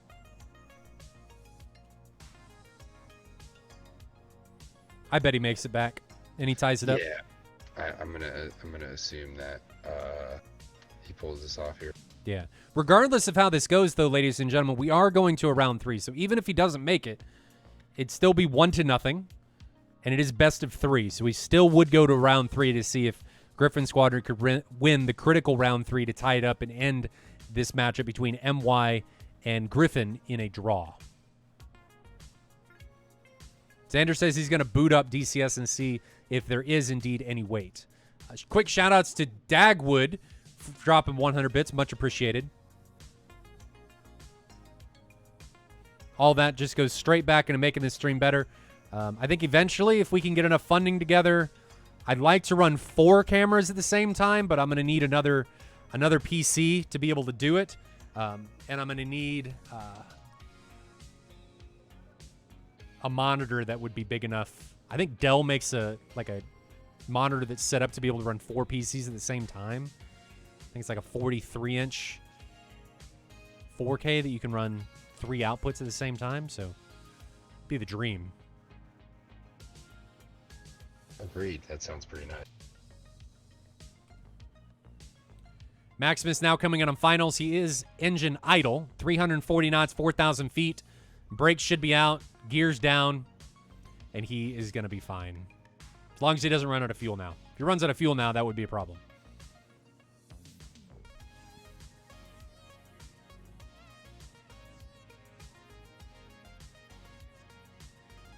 On the edge.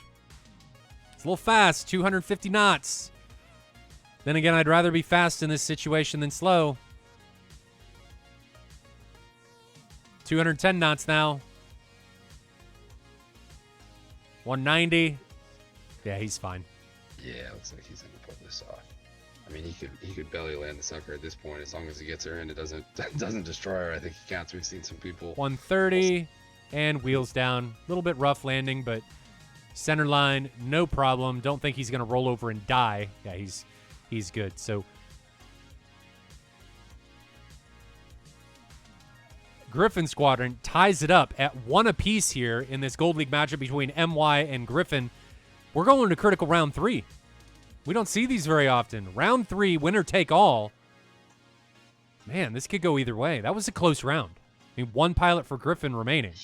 Billy, who you give the edge to? I mean, tough to say who's really got the momentum going into this third round. I think both teams have kind of come out and performed pretty well in this, and it's been a very even match. So I wouldn't say either really is moving into this with more confidence than the other.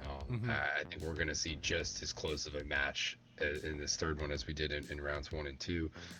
I think we can put safely on the table now that both sides well aware of the Phoenix and how to not fall into that trap. So I think we'll see more of that. But you never know. That Phoenix can, as much as you can be aware of it and know how to deal with it, and think you're always in the right position to deal with it, it still can sneak up on you. So who knows? This should be a good third round here. I'm looking forward to it. Yeah, I'm looking forward to it too, and I have no idea which way it's going to go. We've seen really good things done by the Tomcats. So we had a pretty good camera angle, I think, of who was it? Jerk's Tomcat taking down one of the Gryphon Squadron combatants, and then Dynasty was able to evade the Phoenix that was coming in on him. I'm pretty sure that was the situation. Be able to see it in TAC view as we go through it, but some pretty good things being done by the Tomcats in this situation. We didn't see a lot of things happening from the Tomcats last year because they were limited to 2 missiles, but we've been seeing decent strides being made by the Tomcats this year, which I'm really happy to see. So nothing happens here initially. Very defensive postures coming from both teams. Nobody wants to die. This was the Phoenix right here coming in against Moo. That we had that butt pucker moment that gets really close. Really, really close. I don't know. You think Moo's RWR just wasn't on? I mean, coming from a person who's made that mistake more times than he'd ever like to admit to or think about, it's certainly a possibility. And those are shit your pants moments when you all of a sudden just blow up. Yeah, and you're like, what did I do wrong? And then you just go through the mental, replay of what you did, and it's like, I missed the RWR. It's kind of important. Well, Dennis, he says he's belly blind, but you should be getting an RWR warning right here. Yeah, right? This is 5 miles. This is 5. You should be getting an RWR warning right now. Yeah. You're not belly blind here. It's not outside your lift vector. It's not on your lift vector or anything. You will be getting a warning right now. And there's a chance he gets the warning and just doesn't realize that there's a chance it's a Phoenix and thinks it's a 120, and then he has maybe, more time than he really does. but in the RWR, the Phoenix shows is unidentified, and but if you don't catch that quick enough and you just hear that bell and your brain is already thinking it's one thing, right? Wrongfully so in this situation, but your brain, I think, can fall into that where, oh, that's a 120, I got time, and really, no, it's a Phoenix. You don't. You should have already been moving. I mean, that Phoenix was still pretty slow, but that's true. There should have been action taken well before that. He gets lucky. He gets really lucky. But maybe he knew that it was dead. Maybe he knew it didn't have any energy. So that's fair. That's a case too. Xander says in the F-15, flares and chaff do not have weight, and gun ammo is worth 600 pounds. Huh. Interesting. Very interesting. I didn't think gun ammo would be worth that much. But I guess for how big the rounds are and how many you carry, it makes sense. I wonder what the A-10's gun weight is. It's got to be quite a bit. Or gun ammo weight, I should say. Yeah, Xander, if you still got the sim open, check. If you got the A-10, how much is the gun weight worth in the A-10? Yeah. Be curious to know that. Interesting number. We go back to defensive posturing. Nothing really happening. This is our first incursion between Moody Rider and Maximus. And these guys are able to get away from this. Moody Rider barely gets away from these 120s. One flies over his head. I think he's able to line of sight this. Risky business. And if he was higher, that would have been... I'd like to see him wait a little bit longer to make these presses, because right there, he made that press and he didn't really have anyone there to cover him. Those other guys were just coming around, and you can see it. He knew when to get out of there, but it was close. And so you're saying you'd like to make more of a high-low approach where your wingman's directly above you? Yeah, maybe more so. Just wait for them to recommit in a position to where they're closer to being able to cover you. It just felt like if something happened there, and this is TAC view, so it's a little bit more slowed down, so that's worth noting there. But just maybe wait for those guys to be in a little better position to cover you before you press deep like that. Mm-hmm. This is our first casualty. These are the Phoenixes that end up hitting. I don't know what Moo was doing here. Moo, I think he decides too late that he wants to notch, and he's pretty fast, so his notch has got to be he's got to be pretty much spot on. I think he just decides too late that he wants to notch, and he's not fast enough to run away from it. He's too fast to notch effectively and ends up dying. Dynasty's far enough away, though, that this Phoenix doesn't catch him. I actually think it runs into the ground. So he gets lucky. That Phoenix definitely could have caught him. It's Mach 1.5. He's at Mach 0.87. He just gets lucky, and I think he line of sights it. So, well, good shots coming from Jerk. Those were good shots. Indeed, I liked that. Indeed. So now the gloves have come off. Things have started to happen. Moody Rider gets a low approach coming in on Phantom. Let's see what Moody Rider sees as he ingresses in on Phantom. So this is Moody Rider's point of view.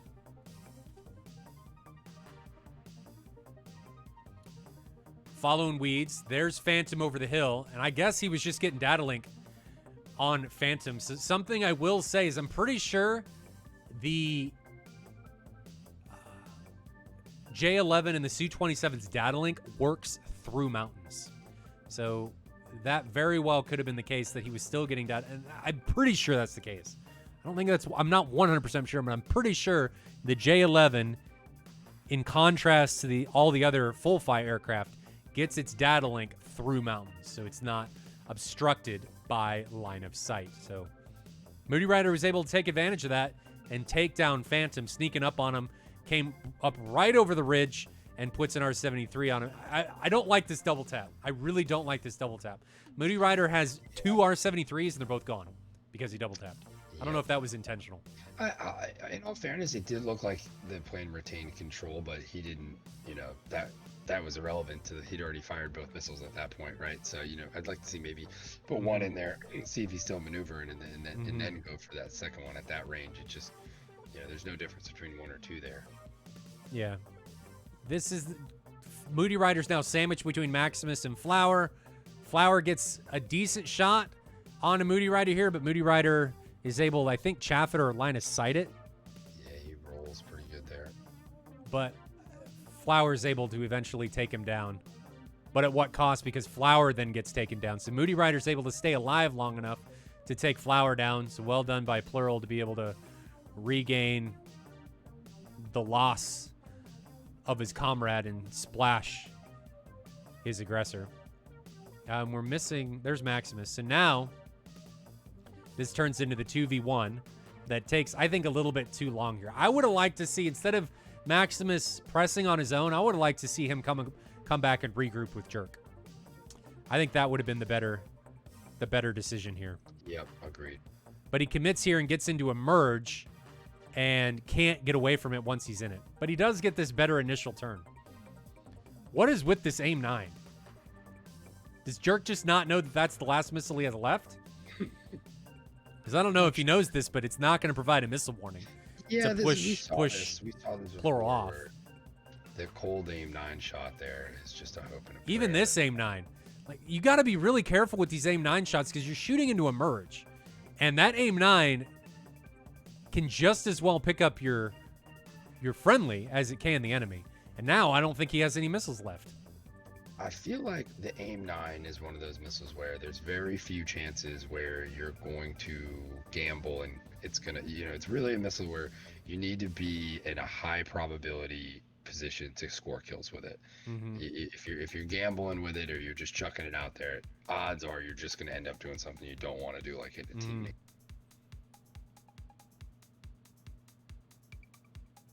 They say heat of the moment. Yep. Yeah, that's true. That is true. It is. But he could have saved those and maybe he could have extended in this situation, maybe, and found himself in a better shooting position. Pretty crazy 2v1 furball. Yeah, if Plural hadn't taken damage to his stabilizers, he very well could have come out on top. He does a good job of surviving, taking down Jerk, and Gryphon's Maximus just can't really get a good gun solution on him.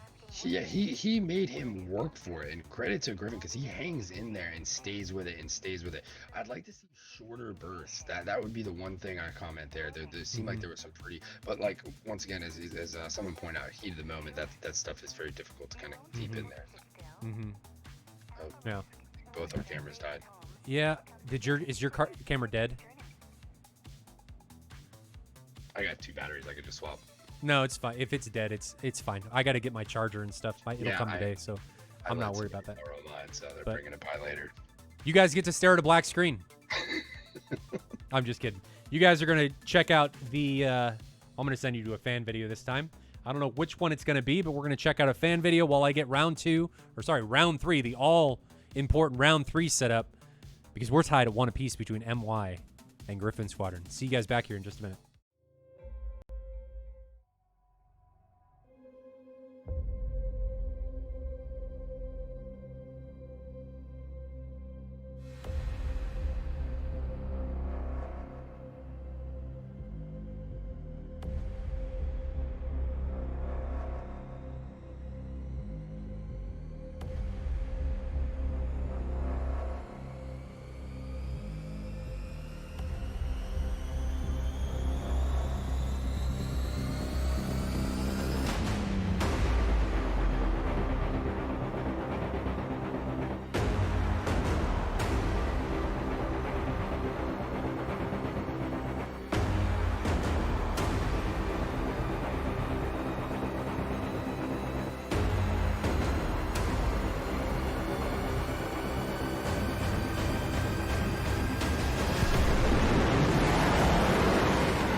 Welcome back, ladies and gentlemen. We are back in the all-inclusive and all-important round 3 between MY and Gryphon, tied at 1 apiece. Currently sitting at Sanaki watching MY taxi to the runway. Should be taking off here momentarily. Billy, how do you think this is going to go? We've seen both teams come out and win a round. I think MY was a little more controlling in their round when they won round 1 than Gryphon was in round 2, because Gryphon only had 1 pilot remaining while MY had 2 at the end of round 1. How do you think this is going to go? Do we think the Tomcat's going to play a role again? They've gotten kills in all the rounds so far. There's only 2 of them. Do we think Moody Rider's going to get a sneak on again? How do you think this is going to go? What are your predictions?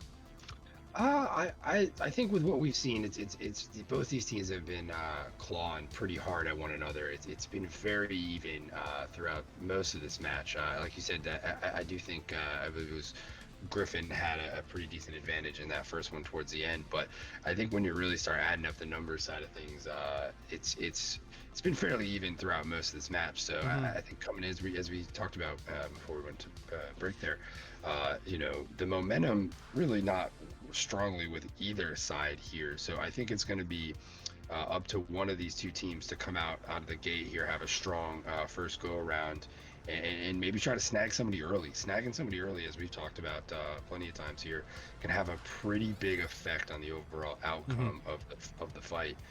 So I would look for, if I was either one of these two teams, I'd be trying to figure out what I could do to get in there and snag somebody early here.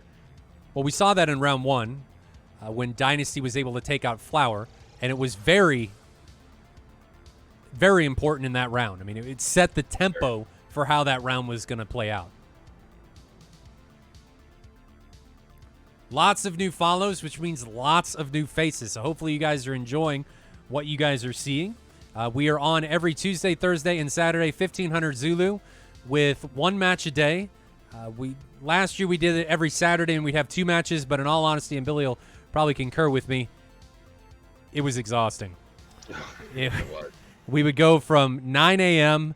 until a lot of times 2 or 3 in the afternoon, and it was just, I was wiped. And then people would want to fly, my family would hang out, and I want to go places. I'm like, yeah, right. I can't do anything. You kidding me? Have a conversation right now. Yeah.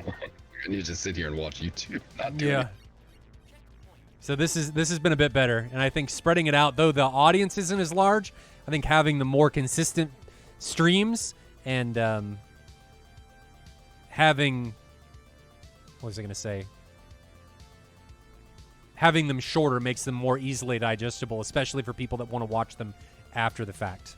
Agreed. And I think a lot of stuff you've been doing, like the videos we've even having Alpha Whiskey make, which have been really awesome. That stuff all really helps kind of painting the picture and I think helping everybody get a little bit more into the match prior to things kind of taking place. So, new format, new stuff this year. I think it works really well. I think it at the end of the day, you get much more about what is actually happening. Mm-hmm. That's true. Bullet, yeah. Well, you stream. You stream. You can if anybody, see his googly eyes get crazier as the stream gets deeper. Yeah. So you can see that's going on. Love those googly eyes. Who do you think the MVP is going to be at this round, Billy? Tough, man. We've seen a lot of good performances so far throughout rounds 1 and 2. I mean, I think Moody Rider and Maximus, both names we've talked about quite a bit. And what I saw a chat was correcting. It says Yurku? Yurka? Did I see it? Yeah, and I missed where he's now Yurk. Yurk. Forever. Yes. But we've seen a couple guys stand out, so there's potential here for a few guys to really to steal the man of the match award, if you will. But I would look for those 18s because I think they've been the more dominant airframe of the day. I think everyone's snuck in there and pulled some stuff on, but the F-18s I think have been the only finishers so far throughout this. They seem to. Well, Moody Rider's done. Oh, finishers. Yeah, they've been the only aircraft that's brought it home, haven't they? Yep. We had 2 in round 1 from MY and then 1 from Gryphon. They've been the only surviving aircraft, which is interesting. I didn't think about that. Yeah, no, I feel like too consistently we see that. Not that we've seen. I think this year we've seen more 18 used, but I think that's indicative to how much further along it is in the Yeah. development cycle, right? So it's just more of a competent airframe than it was 6 months ago or 8 months Mm-hmm. ago. So I think some of that may have to do with that. Not that that really has a huge factor here, but I think guys may be a little more confident with it. It's been out a little bit longer, more time in the airframe. All those things could be factors right at the end of it. Mm-hmm. Should be taken off here anytime, if I remember right, playing things back just to see when they took off. That's as far, guys, as I watch these tracks. It's just to see when they take off. That's it. As soon as they take off, I stop the track and jump, or stop the tack view and jump into the track and then fast forward to that point so we don't have to sit here for 25 minutes. That was one thing that I'm glad we don't have to deal with last year is these, God, sometimes we'd sit around for like 45 minutes waiting for people. And it's not easy, getting a group of people organized on the internet, as I know some of you guys probably have experience in various other things, right? Like just getting any group of people organized to do anything is a challenge, let alone when it's the internet and it's something along the lines of this. So credit to all the guys out there doing that stuff, organized and everything. The effort provides pretty good entertainment for the DCS community. So definitely shout out to those people doing that stuff out there.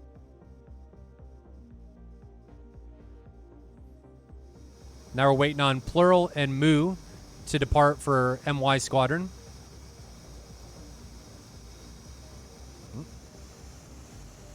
Looks like they are starting to roll.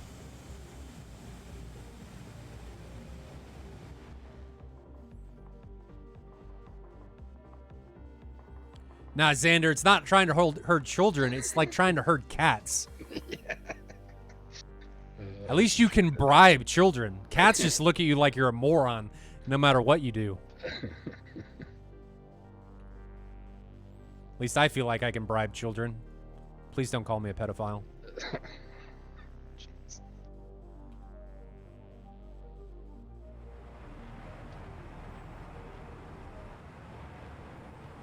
Who'd you say your MVP was again, Billy? I'm going right now. I'm looking at either Moody Rider, Maximus. Tough to say from MY. I'm going Dynasty from MY. Yeah, I was gonna say Dynasty's probably the other better choice from MY, but I'm gonna lean Moody Rider and Maximus, Moody Rider so far for me have maybe not the overall best performance, but I think the most entertaining performance at the end of the day. Dynasty's certainly done some pretty good work with those Phoenixes, so that shouldn't be discounted either. Something we haven't paid attention to a lot this week is the F-16. It hasn't really done a whole lot. I think in past weeks we've said that the F-16's been one of the best competitors in SATAL, and this week it's done like nothing. It's struggled a little bit here. It's been in some longer fights. I don't know how much that's played a factor. Guys having to manage fuel a little better just because of how much things are dragging out. I'd like to see the center line getting jettisoned there. That's important. I think we've been seeing guys roll around pretty heavy. That can be a big factor in things as well. So getting those bags off the airframe when you can is a big part of it. Yeah, you really got to pay attention to that, to the fuel gauge, and make sure you're jettisoning the bags as soon as they're empty. There's no point in SATAL to be carrying these things home. Dump them off. Let a virtual farmer find them and use them as a flower bed or a animal trough, and there you go, and figure it out. But make sure you're paying attention, especially when you're carrying that center line, that you jettison it as soon as it's empty. Yeah, and we talk about gauges to watch, and I think in the 16 of all airframes, that fuel flow gauge, it's big and it's in a specific position for a reason, because it's one you need to really pay attention to, more so than even a jet like the F-14 or the F-18 or some of these other high performance aircraft. The 16 just eats fuel at rates that rival almost any of these other planes. So training your brain to be always looking at that fuel flow gauge and making sure that you've not let your hand rest down there a little too long, because I think we all know how easy it is to sometimes just drop that hammer and just start cruising, and watching that fuel flow gauge, because that's gonna fluctuate based upon your altitude too. So like just letting that be your guide to how much you're giving that throttle at times is something to work on for sure. Well, it looks like Phantom did pretty well. He climbed to altitude 40,000 feet. Center line's gone. And people like to say that you should only take 3 bags if you're in a ferry flight. Well, in competitive play, what I've found, or even in PvP, what I've found in the F-16, the center line is a great tank to take just to get to altitude and then get rid of it. Yep. And then when you're at altitude, you still got 12,000 pounds of fuel. Whereas if I don't take the center line, I'm at 10,000 pounds of fuel by the time I get to altitude if I take gate all the way up. So it does work, and it does work really well. It's just you got to pay attention to make sure you get rid of it, because you can't use the emergency jettison like you can with the 2 bags, or you'll jettison your wing tanks along with the center line. You got to use the pickle button in the SMS. Indeed, and that's it's so important for drag, and it's something that kind of gets overlooked, I think, at the end of the day. I think it gets overlooked a lot, and I think we were really critical about it in the past, but in all honesty, for the short duration that we utilize these things, fuel economy, I think, is outweighed by the amount of extra fuel you're able to take in, because you burn it so fast that the extra drag really doesn't matter. It's a very solid point. Probably makes no sense to most people, but and it doesn't really make a lot of sense to me. I probably said something wrong, so hopefully that makes sense to somebody. I'm sure they'll let us know if it doesn't. Flamey, you needed a suntan. I mean, let me give you 2 instead of 1. Boom. The afterburner cans in the full fight jets look so much better than Flaming Cliffs. It's so much better. It really has taken a step above it these days. Man, so impressive. I remember looking at the Su-27 afterburners, like, that looks really good a couple years ago, and now I look at it like, that looks really bad. I'll tell you what, those FC3 planes, they need some love, and I really hope at some point here we see them get it, because I think at the end of the day we all agree that they're necessary parts of the environment.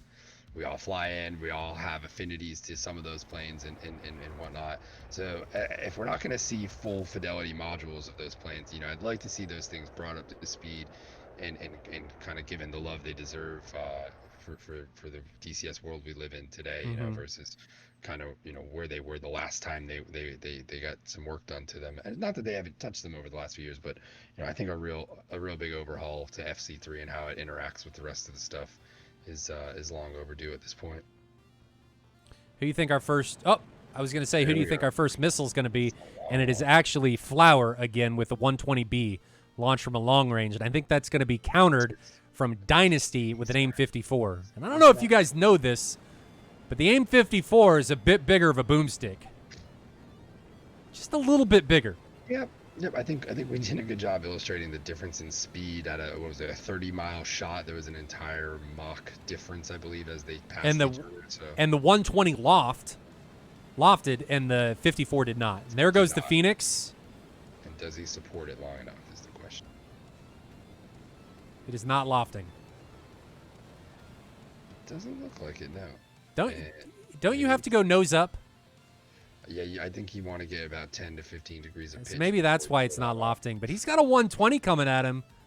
But he's in the vertical notch. I think he's fine. He's in the vertical notch. Did he support long enough, though, is my question. Did he break radar lock with that maneuver he pulled there? It doesn't matter. He's got magic INS. It doesn't matter. That's fair. That's right. There's the Phoenix, or the 120 above him. That's going to be trashed. It can't stay with him. And if we jump back to look at the overall view. Oh, that's bad. We pulled away, but Dynasty did not pull out of that dive. And he ran into the ground. He may have blacked out during that? You think? I think that's what happened. He'd check his G load there when he performs that maneuver in the TAC. Yeah, that was. I think he was trying to pull out. Guys, you try and pull out too late. A lot of times it's too late. Okay? Yeah, you can take that multiple ways, but You got to make sure you're not too fast when you pull out. Sometimes, you got to sacrifice your gear to be able to slow down, pull the boards out, throttle all the way back to be able to pull out of that maneuver. And he blacked out pulling 12G. Yeah, we got a Phoenix. A lot, especially in the 14, where that split S or that vertical notch will be performed, but it's just done a little bit too violently, and you end up over G, and the aircraft's still running fine, and maybe with some systems in a little bit of disarray, but your brain, however, is not, and that's the most important system in the plane. I think we'd all agree there.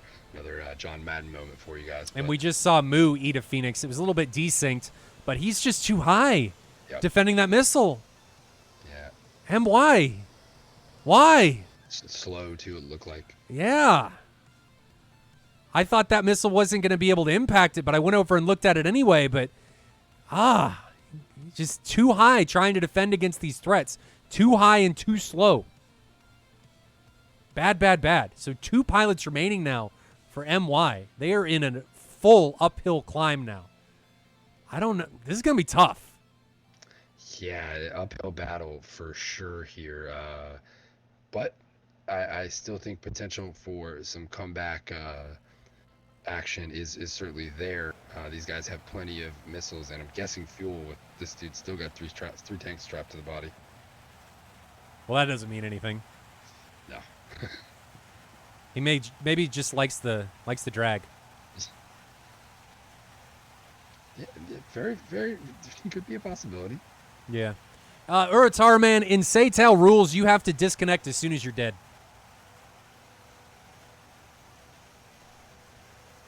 Dead things in the air are definitely part of it, but we don't want people sitting around in the server when they're actually should be dead. So we just ask, as soon as somebody's dead, you DC.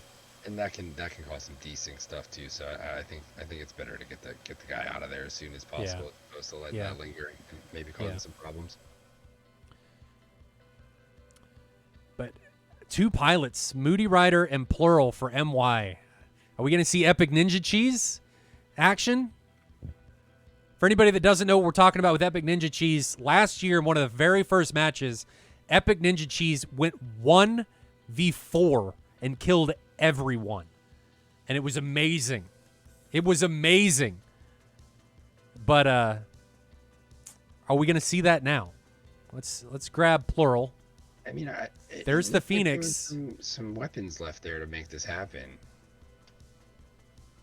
Plural, I think, is in trouble. It's coming downhill, and he does not look like he's going the right direction. I'm curious how fast that Phoenix is going. But my other client doesn't see it. I think he's dead. Yeah, I think he might be dead. MY. You're right. Guys, yeah. What happened?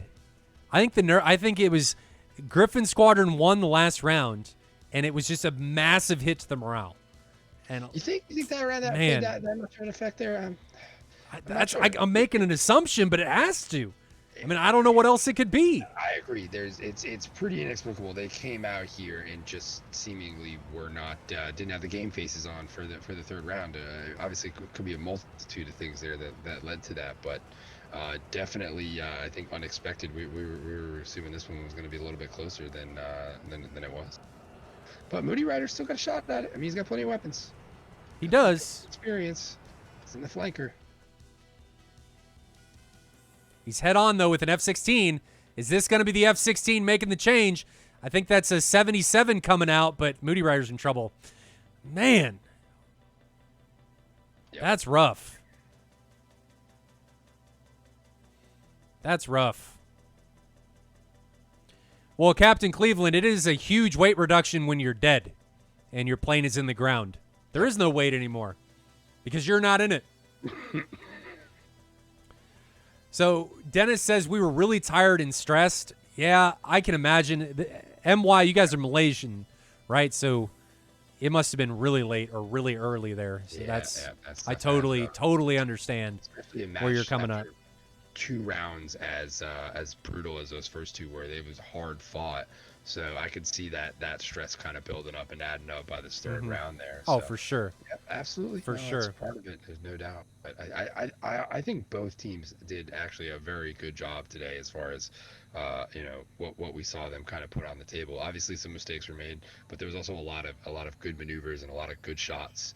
And I think we saw two teams who we will probably be seeing again at the end of the year when it comes time for Mm-hmm. for Gold League playoffs and all that stuff.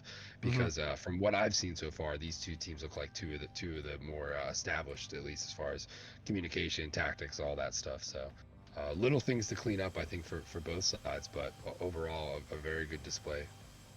I think you're absolutely right. We're going to see these teams again, and I think they're going to be heavy contenders for the end of the year matchup. It looks like Yep. MY Squadron's not having them RTB, though we can see Yerk with his F-14. I think Yerk got a couple kills there, It did. but that was Dennis. I'm chalking. You're probably absolutely right. Tiredness and being worn out is absolutely something that can 100% affect this stuff heavily. So I would encourage you guys to try and attempt to schedule these matches in a more opportune time frame for you guys in Malaysia, where it's not really early in the morning. Maybe you guys already did that, but don't feel like you guys need to fly at 14 or 1700 Zulu when the scheduled match time is. So I would encourage everybody that flies in Australia or Malaysia, ever those times, SATAL, the rule set this year allows teams to schedule matches on their own.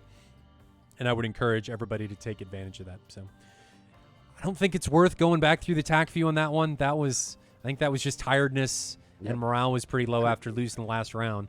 You got anything in closing as we wrap this one up? I think I'm all set. I thoroughly enjoyed the watching these two teams this morning. Like I said, I think a lot of bright spots here, and I think we're gonna be seeing these guys again down the road. So looking forward to Saturday already. Who do we got up next for Who Saturday? flies on Saturday? Saturday is going to be. Let me jump to the website. Again, ladies and gentlemen, it's Saturday, Tuesday, Thursday, Saturday, 1500 Zulu each time. So Saturdays is going to be JTFF versus Task Force Trident. So Awesome. I don't think have we seen those guys fly yet? We It's saw JTFF fly week 1. and I don't think I was here for that. I think I caught the last little bit of that watching, but I think I think both of these two teams are both these teams are new for me, so this should be interesting. Always cool when you get to see a team you've not watched before come out and kind of how they do things and stuff like that. So definitely looking forward to it.